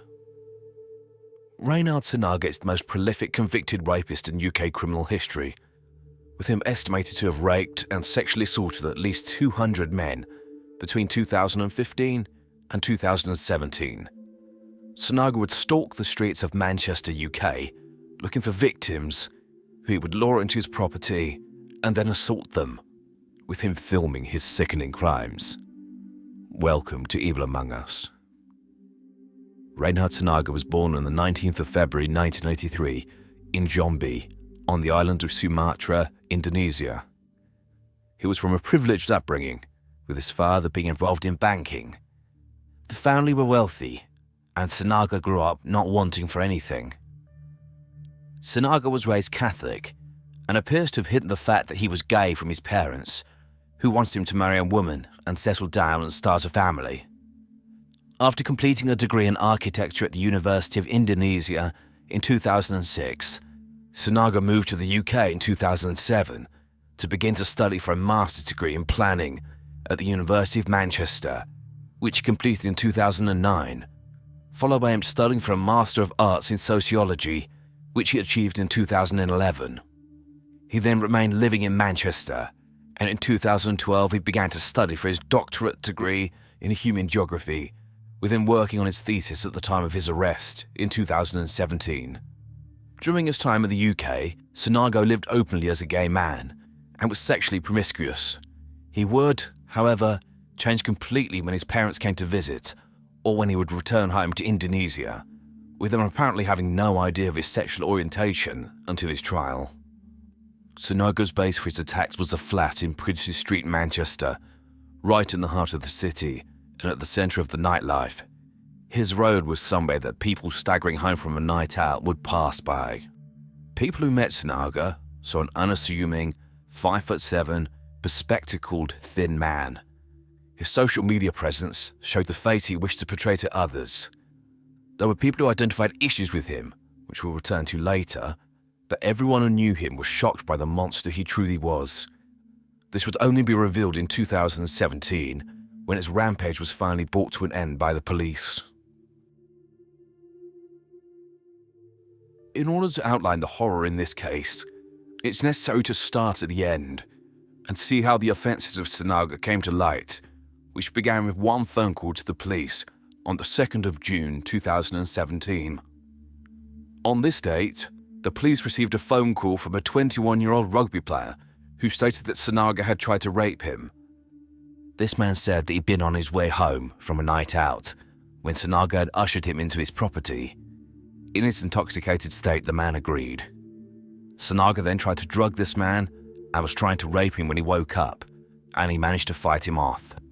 Sanaga was no match for a rugby player and, to put it mildly, he had the shit kicked out of him.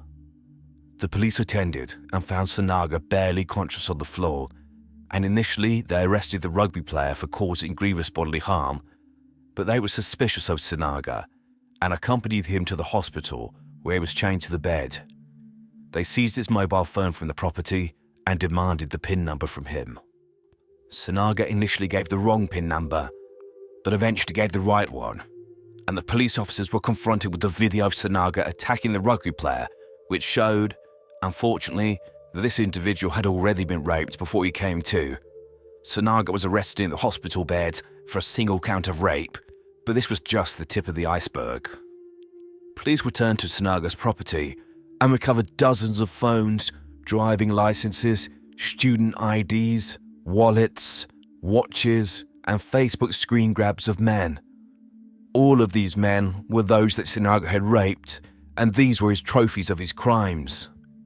The true horror, though, was found on the phone the police had taken initially, and on this phone was hundreds of hours of Sanaga raping and sexually assaulting men. Sanaga anally raped almost all of his victims and would ejaculate both inside them and on their bodies. He used a condom during only one of his attacks, and, by some miracle, is not known to have infected any of his victims. This is based on the fact that he tested negative for all sexually transmitted diseases upon his arrest. This, of course, doesn't discount that he previously had an STD and then got it treated. He would also kiss his victims' bodies and on their mouths. Most of his victims were raped repeatedly over a number of hours. I feel sorry for the police officers who had to watch each and every one of these sickening videos. CCTV analysis and inquiries showed Sanaga's modus operandi, with him leaving his property late at night and trawling the local streets looking for lone, intoxicated men, who he then manipulated into coming back to his flat. This was by a number of ways, including giving them a safe space to sleep off their intoxication, ordering a taxi, or inviting them back to his flat for more drinks. Unfortunately, when we're drunk, we make bad decisions, and in this state, it may have seemed like a good idea to go with this unassuming, physically slight man for whatever reasons. This CCTV footage shows Sinaga going on the prowl for a victim.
When they got into the flat, Sinaga would offer them a drink, spiked with the drug gamma hydroxybutyric acid, more commonly known as GHB.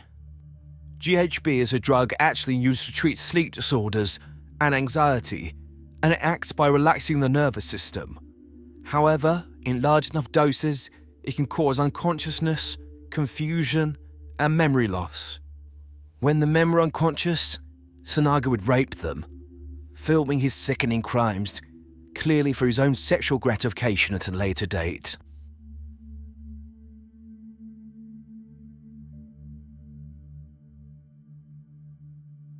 Police inquiries established that the first attack they could prove was on New Year's Day 2015, when a man was out for a night out, and the next thing he remembered was coming to, covered in vomit in Sinaga's flat, with no idea how he got there. Sinaga feigned concern and gave some story about this victim being too drunk to get home, and he gave him a place to stay. The victim actually apologized to Sinaga and went on his way, not knowing until 2 years later that he had been raped. Sinaga's thoughts to have prowled the streets most nights and committed several rapes per month. The police had the heartbreaking task of informing the victims of his offences. Using Sinaga's trophies and the content of the videos, they were able to identify 48 victims who they had to contact individually and inform them that they had been raped. Almost all of them had no idea that anything had happened to them, and the bottom of their world must have dropped out. However, at least 60 victims could not be identified. Forensic analysis and detailed police work led to Sinaga being suspected of raping at least 206 men between January 2015 and his arrest in 2017. Let that number sink in. At least 206 men raped by this man in a 2.5-year period. Sinaga's method did not change, and he simply gave some sort of excuse when these people woke up to explain their presence in his flat, with him knowing full well they couldn't actually remember the true horror of their experience. Some people may be questioning why no one reported his behaviour to the police or suspected they had been raped. The unfortunate truth is that I believe that some of them probably did suspect they'd been raped, but there's such a stigma about male sexual assault that they probably felt so ashamed, so violated and so dirty that they didn't want to admit to themselves or others what had happened. However, as will be illustrated later, a lot of his victims showed extraordinary bravery later on in court.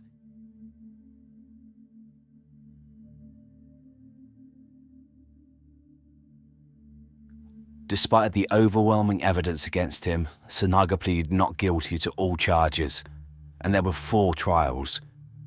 Between the 1st of June 2018 and the 10th of July 2018, for crimes against 13 victims. Between the 1st of April 2019 and the 7th of May 2019, for crimes against 12 victims. Between the 16th of September 2019 and the 4th of October 2019, related to 10 victims. And finally, in December 2019, for offences related to a further 13 victims. The callousness of Sanaga was fully on display through each and every one of these hearings. He forced his victims to have to relive their ordeals, and the videos of the attacks were played in court. Sanaga appeared to be enjoying the trials, smirking throughout, and taking great pleasure in watching the videos of his attacks. The bravery of the victims has to be noted, as many of them testified in court and refused to do so behind screens, with them wishing to look Sanaga directly in the eyes. Other elements of Sanaga's depravity were fully exposed, including him sending friend requests to many of his victims on Facebook after the attacks, and the meticulous way that he collected trophies and documented his crimes. Sanaga would also boast to his friends about his sexual exploits, subtly admitting his crimes, with him saying that he would use a, quote, secret potion when having sex with men.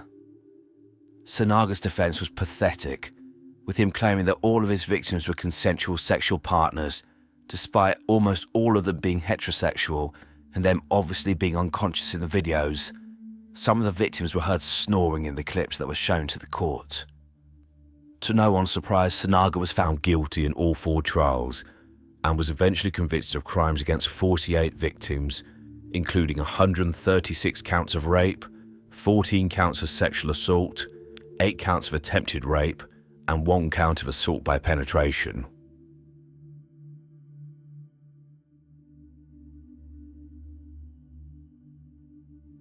Sanaga was sentenced at the conclusion of each trial, but I want to focus on the sentence from his last trial in December 2019, which occurred on January the 6th, 2020, in front of Judge Suzanne Goddard KC. She stated, quote, "You are a man of some intelligence and cunning, who has tried to counter each and every twist in the prosecution case as you gave evidence, hopeless though your efforts were. You showed no shame or remorse as the jury had to view hours of the most intimate footage. Your actions show you are a dangerous, deeply disturbed and perverted individual with no sense of reality. You described yourself as having behaved tenderly to the males who fell into your clutches. Nothing could be further from the truth. All of your actions were cold and calculated to avoid the males waking up during sex. You persisted in your denials of guilt in spite of the overwhelming nature of the evidence against you and the previous jury verdicts. You gave no thought to the deep distress and lasting psychological damage you will have caused these young men." Reference was also made to a probation pre-sentence report, where the author wrote, quote, "I am unable to conclude that Mr. Sanaga is anything other than extremely dangerous. His level of denial and the additional trials that are pending make it unlikely that the prison or probation service will make any progress with him in the foreseeable future." The judge then sentenced him. Reynard Sanaga was sentenced to life imprisonment with a minimum tariff of 30 years in prison before he's able to apply for parole. This was then increased to 40 years at the Court of Appeal on the 11th of December 2020. This means Sanaga's earliest release date is 2060, when it will be 77 years of age. Given the level of danger he poses and his remorselessness, I think there's a strong likelihood that this man will spend the rest of his life behind bars.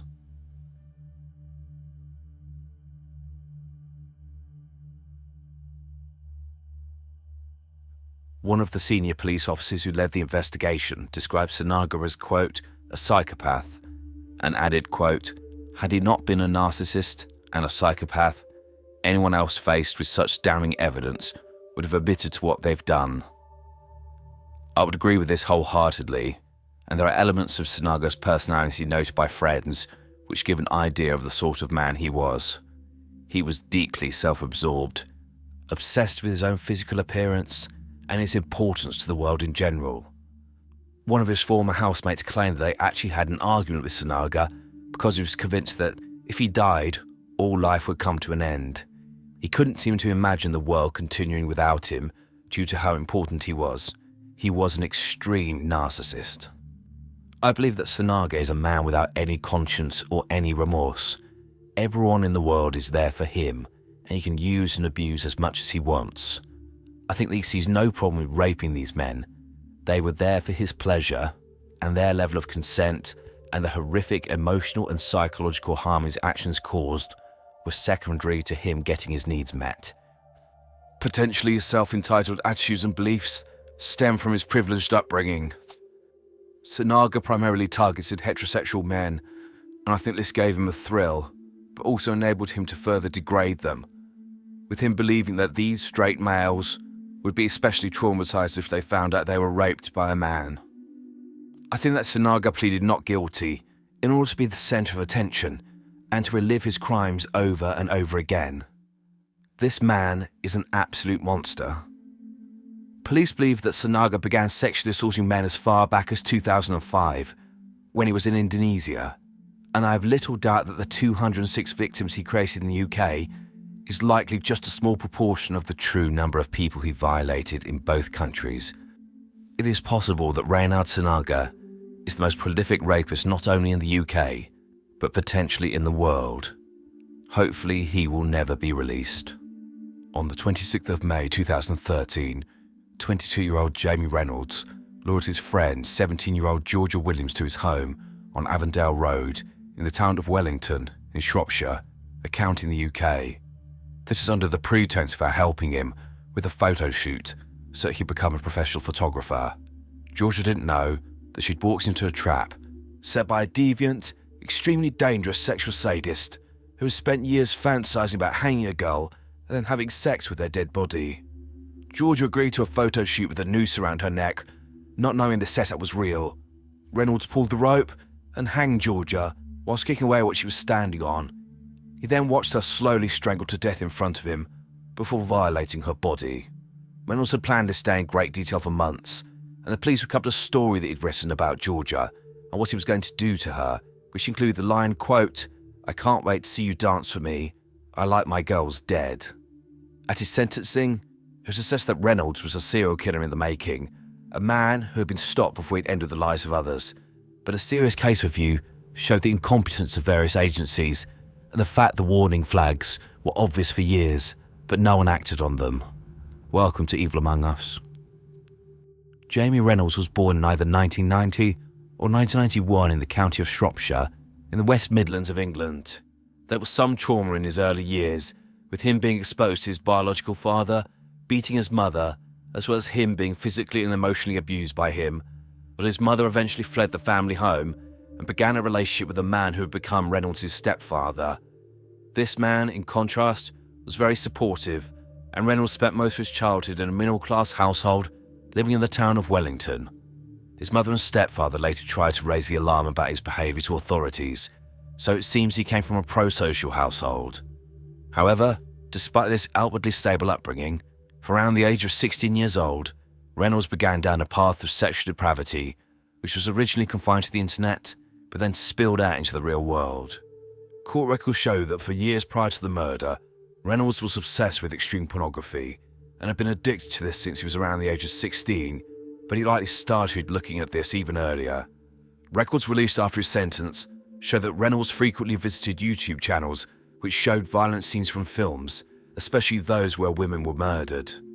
This progressed through him following channels which uploaded videos showing simulated acts of violence against women, especially strangulation, with titles such as, quote, "Girl strangled by boyfriend," "Two ladies strangled on bed," and "Strangled by husband." Eventually, Reynolds progressed to watching snuff films, videos depicting real-life death, including murder and horrific accidents. He signed up to various adult dating websites, looking for sexual partners who he could use and abuse. On one of these, he stated his favourite porn genre was, quote, choking. Reynolds was found to have bookmarked numerous websites which showed extreme pornography, including simulated rape. One video that he kept returning to showed a man choking a woman using a piece of rope and then having sex with her unconscious body. Many of the videos that Reynolds watched had terrible echoes of what he himself did years later. It's clear that Reynolds was obsessed with acts of physical and sexual violence towards women, particularly strangulation and then rape. Both these acts are rooted in power and control. The act of strangulation is very personal, up-close behaviour. It's an extremely visual act, with the perpetrator being able to look into their victim's eyes, while they, the one in ultimate control, chokes the life out of them and sees the light going out of their eyes. And then, whether unconscious or dead, they're at the ultimate mercy of the perpetrator, who can use them any way they want, and they cannot fight back. In the case of Reynolds, it's clearly found the stress of these women sexually arousing, and wanted desperately to be the one with his hands around their throats. Soon, Reynolds' online fantasies began bleeding into the real world. He began taking photographs of girls he knew from social media, and ones he himself took, and began to superimpose pictures of nooses around these girls' necks. Reynolds would claim to be an amateur photographer to friends, as cover for him taking pictures of these girls. In addition, police recovered 40 graphic short stories which he'd written, again about girls he knew, where the theme was always the same, with these girls being strangled, either to the point of unconsciousness or death, with Reynolds then having sex with either their living bodies or their corpses, but it appears his fantasies mainly revolved around the latter. By the age of 17 years old, Jamie Reynolds was ready to take his fantasies into the real world, and this is when he made his first attempt to kill and rape a girl. And it's also the beginning of the story about the ineptitude of the authorities, which allowed this predator to remain at liberty.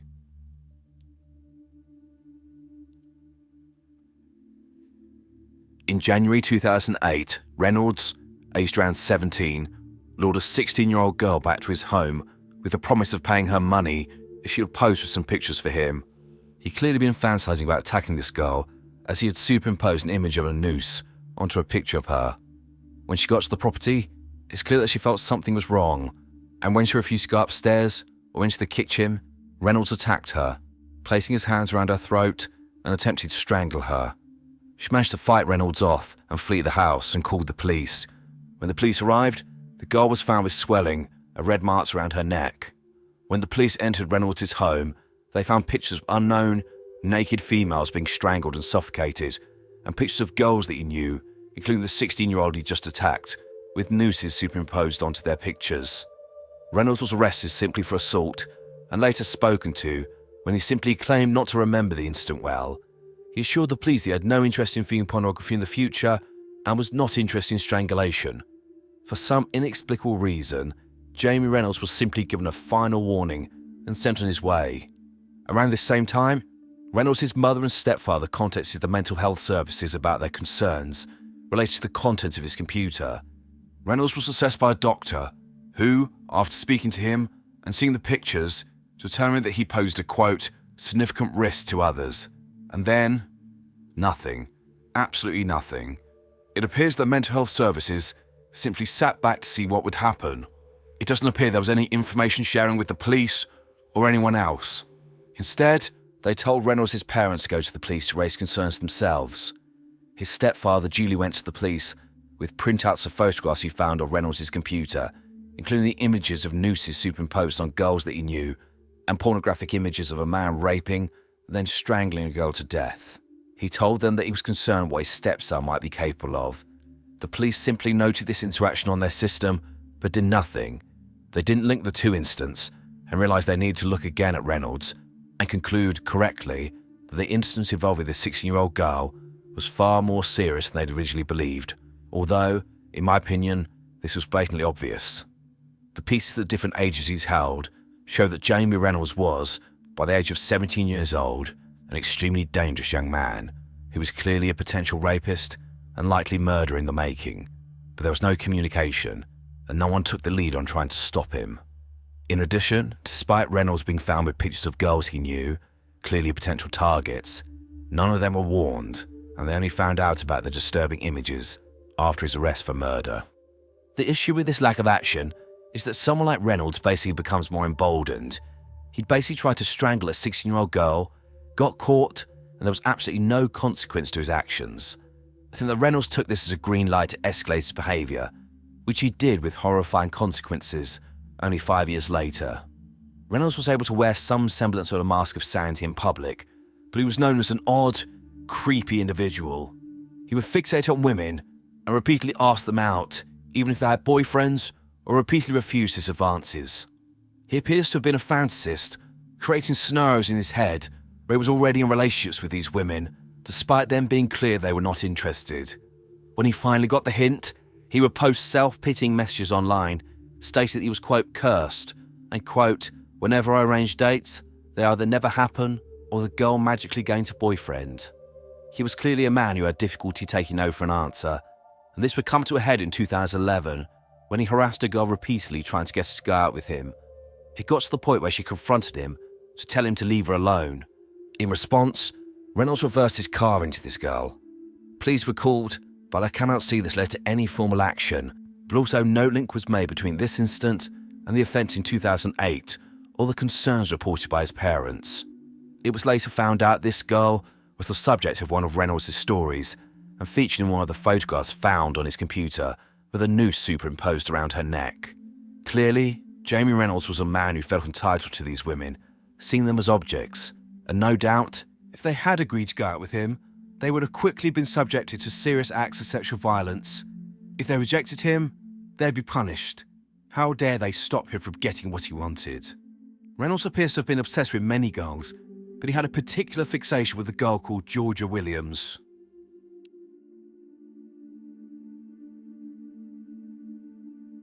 Georgia Williams was born on the 8th of September 1995 in Shropshire and was, by all accounts, an extroverted, kind and popular young lady. She grew up in a happy and loving home with her father Stephen, a police officer, her mother Lynette and her sister Scarlett. Stephen later described his daughter as a, quote, sweet and loving girl. She was bullied in junior school, but didn't let this change her personality. And when she went to Urkelwood Technology College at Telford, she became a student mentor and a student counsellor, and in her last year, when taking her GCSEs, she became head girl. She was also a Royal Air Force cadet, had aspirations of being a medic in the armed forces. It's clear that Georgia was a person who wanted to help others and wanted to devote her professional life to this. However, it was this caring personality trait that would eventually lead her to fall into Reynolds' trap. The pair lived around 5 minutes away from each other and met in the Haygate pub in Wellington, which put on live music. How long they knew each other is unclear, but it doesn't appear it was long, likely less than a year before the murder. Reynolds took an instant shine to Georgia and asked her out repeatedly, despite her making it clear that she wasn't interested in him in that way. He went online to moan about how hard done by he was, that Georgia would not go out with him, leading to one person responding, quote, get over it, grow up. However, as I've already mentioned, Reynolds was not a man who took no for an answer.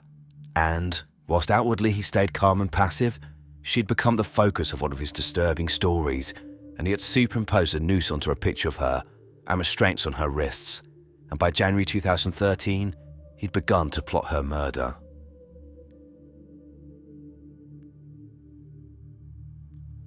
Towards the end of January 2013, Jamie Reynolds began writing a story entitled, quote, Georgia Williams in Surprise. I know that title doesn't make any sense, but that's what it was called. He revised and rewrote parts of it until approximately the 2nd of May 2013, 3 weeks before the murder. In this story, he described how he convinced Georgia to come to his house, wearing her red hair up in a ponytail and wearing red lipstick. He then described her performing oral sex on him in the kitchen, before blindfolding her, tying her hands together, and telling her he had a surprise for her. He then wrote about taking her upstairs and getting her to stand on a box whilst placing a noose around her neck, before tightening it, whilst telling her that she was going to, quote, dance for him, referring to the spasmodic leg movements seen on hanging victims whilst they suffocate. Reynolds then described tightening the noose while sexually assaulting Georgia, and then continued to do this when he kicked the box away, whilst watching her slowly die from strangulation. When she was dead, he talks about having sex with her body. Reynolds went to great lengths to obtain the items he needed for his sick plan. He bought a black leather jacket and shorts, which he intended for his victim to wear, and filmed himself masturbating over this clothing. He also ordered handcuffs, rope, and cable ties. He also worked on constructing a bar that he could hang a rope from, and achieved this by taking an oar that was in the attic and wedging it between two walls so he could hang the rope over this. He also undertook research to learn how to make a hangman's noose. All of these items Reynolds had by the middle of February 2013, and whilst Georgia appears to have been his primary target, I've no doubt there was an aborted attempt to follow through with this plan before her tragic death. Specifically, towards the end of February 2013, Reynolds invited a girl round to his house whilst his parents were away for the weekend. She was again someone who appeared in one of his stories, and he'd inevitably been masturbating over the pictures he created of her with a noose around her neck and shackles around her ankles. The girl came to Reynolds' home, and he then locked the front door and claimed he couldn't find the key. The girl refused to move from the hallway, as she inevitably sensed something was wrong. Reynolds was trying to get her to go upstairs, and also to stay the night, but she refused. He spent an hour pretending to look for the key, and, by the end of the time, the girl was screaming and threatening to break a window to get out of the property. Reynolds then miraculously found the key, unlocked the door, and the girl fled. Unfortunately, Georgia would not be so lucky. Reynolds' absolute commitment to finding someone to kill is shown by the fact that in May 2013, the month of the murder, he'd sent out messages to approximately 15 girls on Facebook, asking them to help him out with a photo shoot. He told them the shoot would involve a simulated hanging. 2 or 3 girls responded and said they would help, and Reynolds organised for 2 of them to come to his house at the end of May, the day after he committed the murder of Georgia. With regards to Georgia, unfortunately Reynolds played on her good nature, her desire to help others. At this point, he was working various part-time jobs and moaned to her about his lot in life and how he wanted to find a real career. He wanted to become a professional photographer, but in order to do this, he needed a portfolio. He didn't have enough money to pay someone to pose for him. Georgia, wishing to help her friend, said she'd be happy to pose for him. He told her that the photo shoot would involve a simulated hanging and that he would want her to wear specific things, and asked if that would be okay. She said it would be fine. I know inevitably it will come up in the comments about why she agreed to this. I think there are a couple of things to point out. Firstly, her age. She was 17 years old, and perhaps a little naive. But I think the most important thing to say is that hindsight is a wonderful thing. I don't think many of us even think about the potential that we may know someone who's a murderer or a rapist. Even if Georgia had some reservations, I think she just wanted to help out someone that she thought was in need. The date agreed for them to meet was May the 26th, 2013, a day where Reynolds' mother and stepfather were away, and he had the entire house to himself.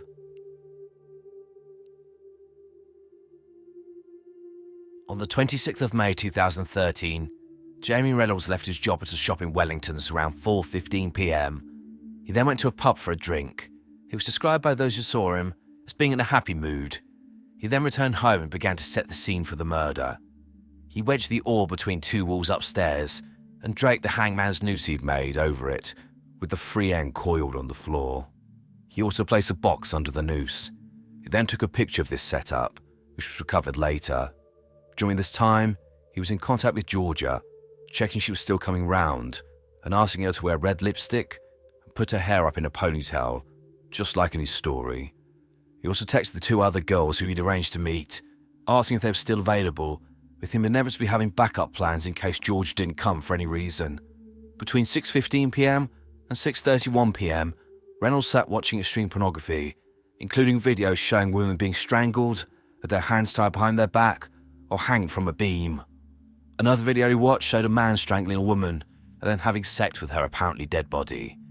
This material he took from his collection, which, by the point of the murder, had expanded to 72 videos and 16,800 still images. Georgia left her home at about 7:50 p.m, telling her parents that she was going to Reynolds' address, that she was going to model for some photographs for him.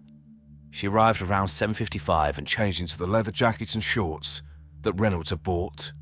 Reynolds documented every moment, no doubt to revisit it later, by taking pictures from the moment that Georgia walked through the door.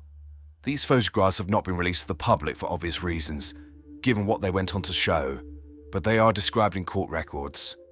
The first images show Georgia, smiling, wearing the outfit stood in Reynolds' kitchen. The next set, a few minutes later, shows Georgia stood on the box, with a noose around her neck, with her hands apparently secured behind her back. She's again still smiling. At some point between 8:28 p.m. and 8:50 p.m, Jamie Reynolds grabbed the loose end of the rope and pulled it taut, forcing Georgia onto her tiptoes, so she began to strangle. He tied the rope to a banister and watched her gasping for breath. After watching this for several minutes, he untied the rope and pulled it with all of his might, so Georgia was fully suspended in the air. He lightly also knocked the box out from under her, and he sat and watched her die. The next set of photographs must have been nothing short of horrific to see, as they showed Georgia suspended, clearly dead by this point. Over the next 2 hours, Reynolds engaged in various sex acts with Georgia's dead body, including raping her orally, vaginally and anally, with him taking her corpse from room to room to degrade her body in various locations. He photographed all of his sickening acts. Reynolds also took items of Georgia's jewellery as some kind of sick trophy and hid them somewhere, with them never being recovered.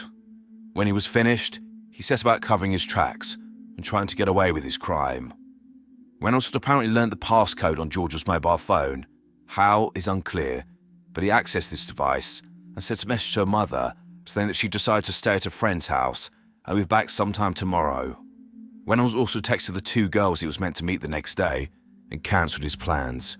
He also wiped his devices. Reynolds then loaded Georgia's body, the clothing that he bought her, and the rope into his stepfather's work van. He planned to dump Georgia's body, but had to wait until after his sister had come around for a pre-arranged visit on the morning of May the 27th, 2013. After she had gone, he drove the van to a remote area of woodland, outside the city of Wrexham in Wales, a journey of around 40 miles. On the way, he stops at a service station for petrol, as shown by this CCTV, which is haunting. Note that he's standing mere feet from the broken and violated body of a 17-year-old girl that he'd savagely murdered. He then dumped her body, but Reynolds made a fatal mistake when his van got stuck in the mud and he had to be helped by a passing driver. Another motorist, although I'm not sure why, took a photograph of the van by the side of the road. So, what did Reynolds do after this? Did he panic? No, he bought himself a new watch and went to the cinema. Those who saw him and came forward later said he was acting completely normally, like a man without a care in the world. However, Reynolds knew that questions would be asked, and so he fled to Glasgow in Scotland and checked himself into a hotel. He'd already concocted a feeble excuse as to why he travelled there. He was depressed and had gone there to kill himself. So he travelled almost 300 miles away from home to kill himself. Right, that seems logical. However, his time on the run would be short-lived.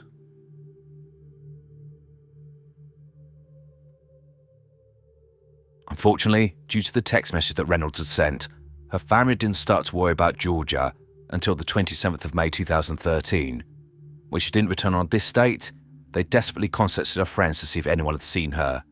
On the 28th of May, she was reported to the police as a missing person. It didn't take long to form the link between Reynolds and Georgia, as he was apparently the last person she was going to visit before her disappearance. His route to Glasgow was traced. He was found to have checked into a hotel in the city centre, which is where he was arrested on the 29th of May 2013, initially on suspicion of kidnapping. This was just 3 days after the murder.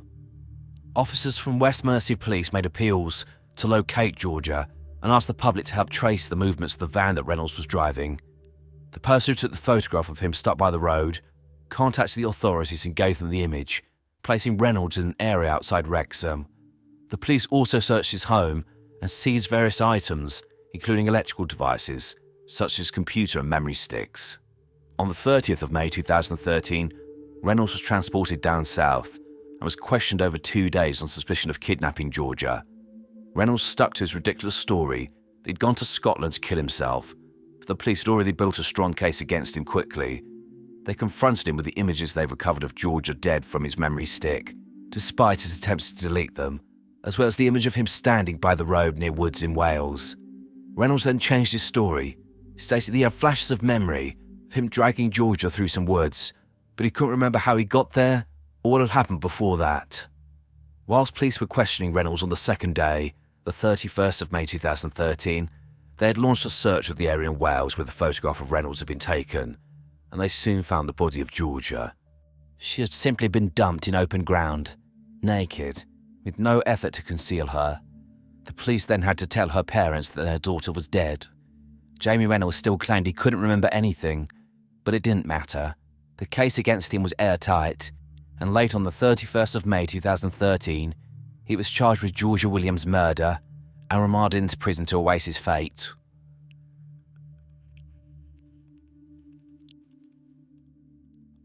On the 3rd of October 2013, Jamie Reynolds made his first appearance at Birmingham Crown Court, where he pleaded not guilty to the murder of Georgia Williams. However, on the 2nd of December 2013, the first day of his trial, he pleaded guilty to her murder.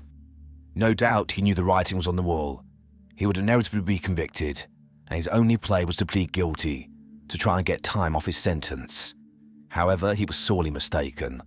The judge, Mr. Justice Wilkie, adjourned the case of Reynolds to be assessed by a psychiatrist, Professor Peckett, who produced a report for the 19th of December 2013, the day that Reynolds stood to be sentenced. Justice Wilkie highlighted the premeditated and calculated nature of Reynolds' offending, but made particular reference to the psychiatric report, with him stating, quote, "Professor Peckett is of the opinion that you do not suffer from a recognized mental disorder, nor do you have an abnormality of mental functioning. The only narrative that stands up to examination is that you wanted to hang a girl and have sex with her corpse to fulfill a long-standing necrophilic fantasy. He has expressed the opinion that you are intelligent and plausible, are capable of learning new tactics and strategies, and had the potential to progress to being a serial killer. Whilst you pose an ongoing risk to your own life, you also pose a grave risk to women and will continue to do so for the rest of your life." The judge indicated he fully agreed with this assessment. He then sentenced him. For the murder of Georgia Williams, Jamie Reynolds was sentenced to a whole life order, meaning that he will never be released from prison. After his sentence, Reynolds' barrister stated that he had resigned himself to spending the rest of his life in prison. However, he quickly changed his mind, and in April 2014, Jamie Reynolds appealed his length of sentence. This was denied. I've read the refusal of his appeal, and I love this type of legal language, with very flowery and professional words being used to say, hell no, if we could put you under the prison, we would. At the time of his sentencing, Reynolds was only the second person in the UK to be given a whole life order due to killing a single person, as this type of sentence was usually reserved for people who'd committed multiple murders. The first was Mark Bridger, who abducted and murdered 5-year-old April Jones in October 2012 in Wales.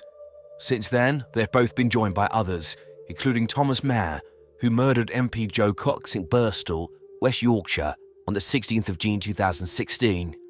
In addition, there's Michael Adebolajo, who was sentenced to spend the rest of his life in prison in 2014 for the murder of soldier Lee Rigby in May 2013.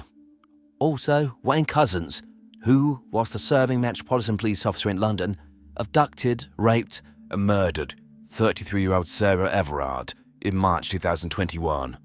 Most recently, Ali Harbi Ali was given a whole life order for killing MP Sir David Ames in Leigh-on-Sea in Essex on the 15th of October 2021.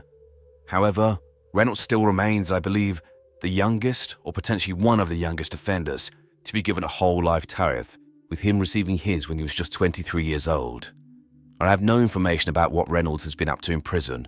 I read an article from a few years ago that says he's in the Monster Mansion, H&P Wakefield, surrounded by the most dangerous and perverted murderers and rapists in the country. So he's in good company then. Reynolds is now around 32 or 33 years old, and so likely has a very long time to enjoy his surroundings, and will hopefully, one day, die behind prison bars, utterly forgotten by the world.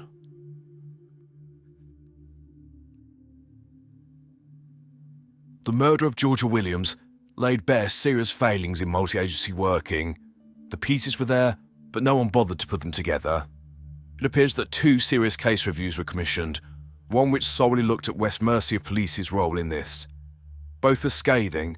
The one from the police indicated that potentially disciplinary action was going to be taken towards officers involved in the previous incidents. Whether this happened or not is unclear. The report made the usual recommendations to try and avoid something like this happening again. It's difficult to have faith in reports like this, as serious errors, albeit by other forces, continue to happen. For example, the colossal clusterfuck that was the investigation into the case of Stephen Port. Georgia's parents, Stephen and Lynette, were obviously not only devastated by the loss of their daughter in such horrific circumstances, but also because Reynolds could have been stopped long before he snatched her away from them. I want to play this short clip about their reaction to the reports that were released. These officers in here shouldn't sleep at nights because they let Georgia down. Their failings led to our daughter being killed by Reynolds. They killed Georgia by not dealing with him properly, and they should accept some consequences for that. Even more terrible in this case is the fact that Stephen was a police officer with West Mercia Constabulary. It seems horribly perverse that a man who devotes his life to working for an organisation because he wanted to serve others was let down by that very same organisation when it came to protecting his own family.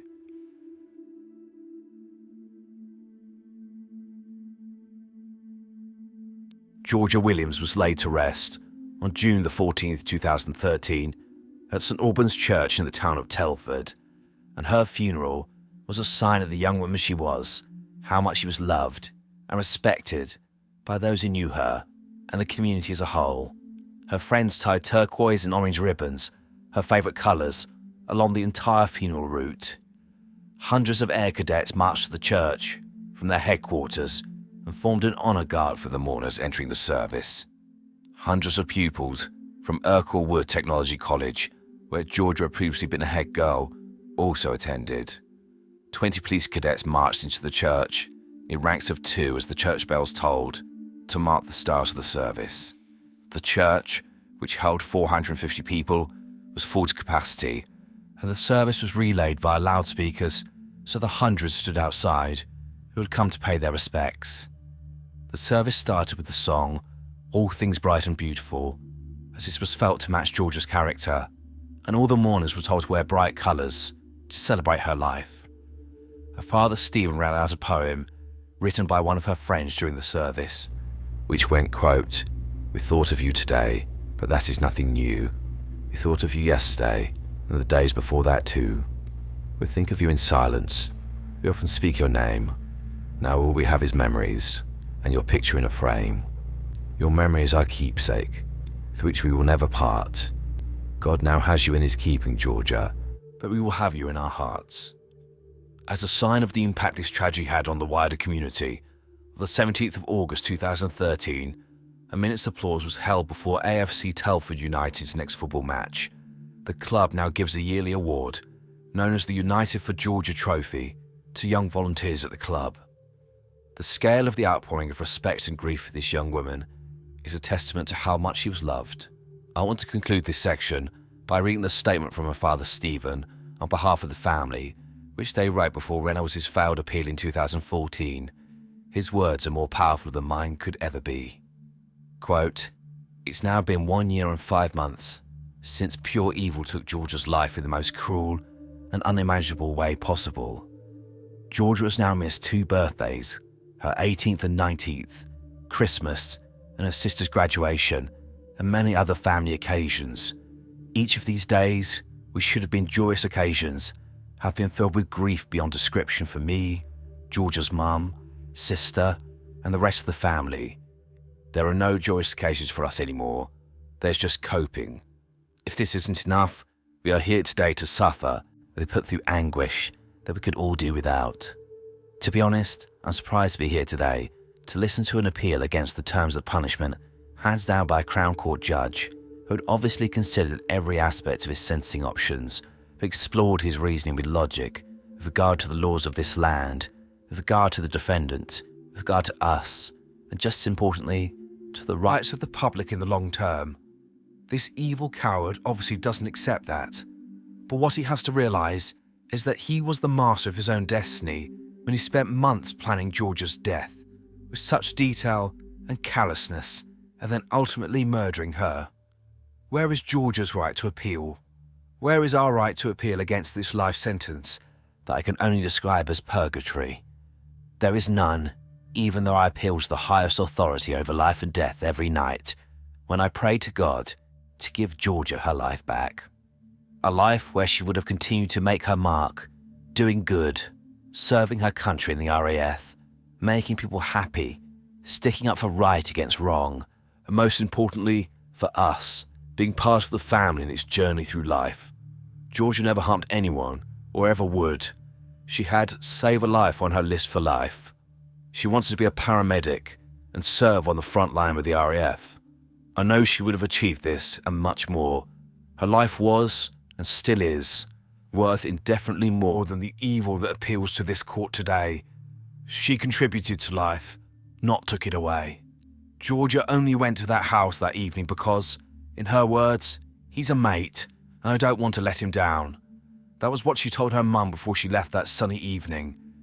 Evil took advantage of that good nature, that friendship, and used it to its own selfish, perverted pleasure, just for a few fleeting moments of self-gratification. That's all Georgia's friendship and life meant. That was the value put on this precious girl's life. Rot in hell, you inhuman excuse for life. Hope every day, for you, is full of the grief that twists my stomach into knots, that fills me with fear and apprehension, that makes me physically sick, that has no hope of ever going away, but eats further into you as each second of the day goes by. I hope you cry yourself to sleep every night and wake up every morning with the same stinging tears that burn into my eyes. I just wish you could experience the torture I go through every day without hope of even a moment's relief. Your heart should be ripped to shreds like mine, your waking moments restless without peaceful solace, your life empty, and only then you may get somewhere near to what I feel and what torments me with never-ending frustration. Yes, I'm bitter. Yes, I'm twisted. This is what you have done to me. A man with only the needs for his family, and to do whatever good he could in life, and to pass those simple principles on to his children, to continue after he's gone. That is what I and the family suffer. Consider the real victim here. Dare to imagine the unimaginable. Place yourself in Georgia's shoes, with a rope around your neck, with the inevitable knowledge of what is going to happen next. Try and imagine those last moments of life, spent in terror and struggle. Just try. God bless you, Georgia. Dad.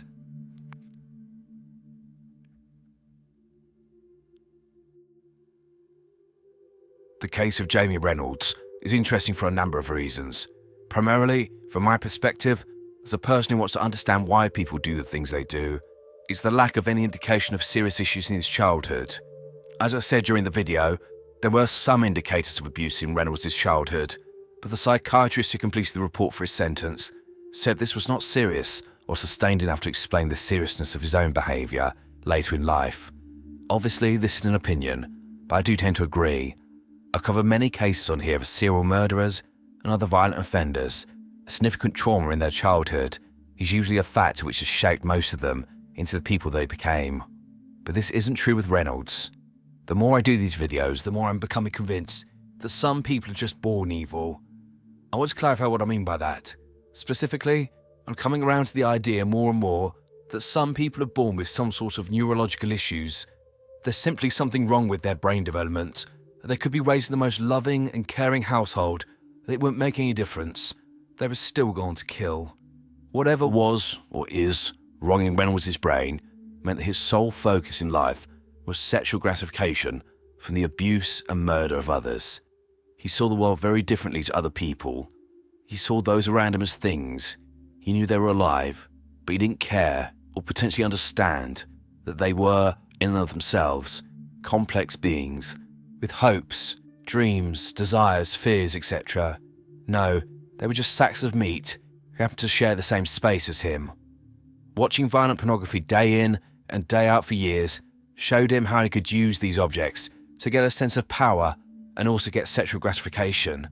I think Reynolds saw himself as better than those around him and convinced himself that he was entitled and justified in acting in this way. The only person that mattered was him. What difference would it really make if he killed people to get what he wanted? As I said before, The act of strangulation is very visual. It's a horrific way to die, and most of us, if we saw something like that in a film, would feel uncomfortable or turn away. Not Reynolds. That was the whole point. Seeing the agony in his victim's eyes, the hope and then the life draining from their face, and knowing that he had caused that to happen. I've absolutely no doubt that the psychiatrist was right, that Reynolds would have become a serial killer. I think he only didn't kill sooner because the victim he attacked in 2008 managed to fight him off, and the girl he got into the house in February 2013 started to scream and resist. I think it's fascinating, but also horrifying, how much of Reynolds' life was solely devoted to murder and mayhem. He spent hours writing stories about it, editing pictures to fit his fantasies, and was relentless in trying to find a victim. I also believe that Reynolds, after killing Georgia, considered for a moment whether he could get her body out of the way and then return to the property in order to meet the other girls he'd invited round, so he could kill again. I think the only reason he cancelled was not because his bloodlust was satiated, but purely for practical reasons, as he knew that moving her remains would take longer than he thought. I always find images or descriptions of the movements of killers after they're killed fascinating. I sometimes imagine myself in that situation, not often to be clear. How would I feel knowing I'd done this? I think it would be a combination of blind panic and also fear knowing that at some point I was going to prison. In that situation, I couldn't act normally if he paid me. But with Reynolds, he went to the cinema and was acting totally normally, and I always find this complete disconnect really interesting. No doubt it reflects his underlying psychopathy, a complete inability to feel any remorse for his actions, but I also think that he was calm because, no matter what happened next, he'd achieved his aim. He'd lived out his fantasy and could revisit that memory over and over again.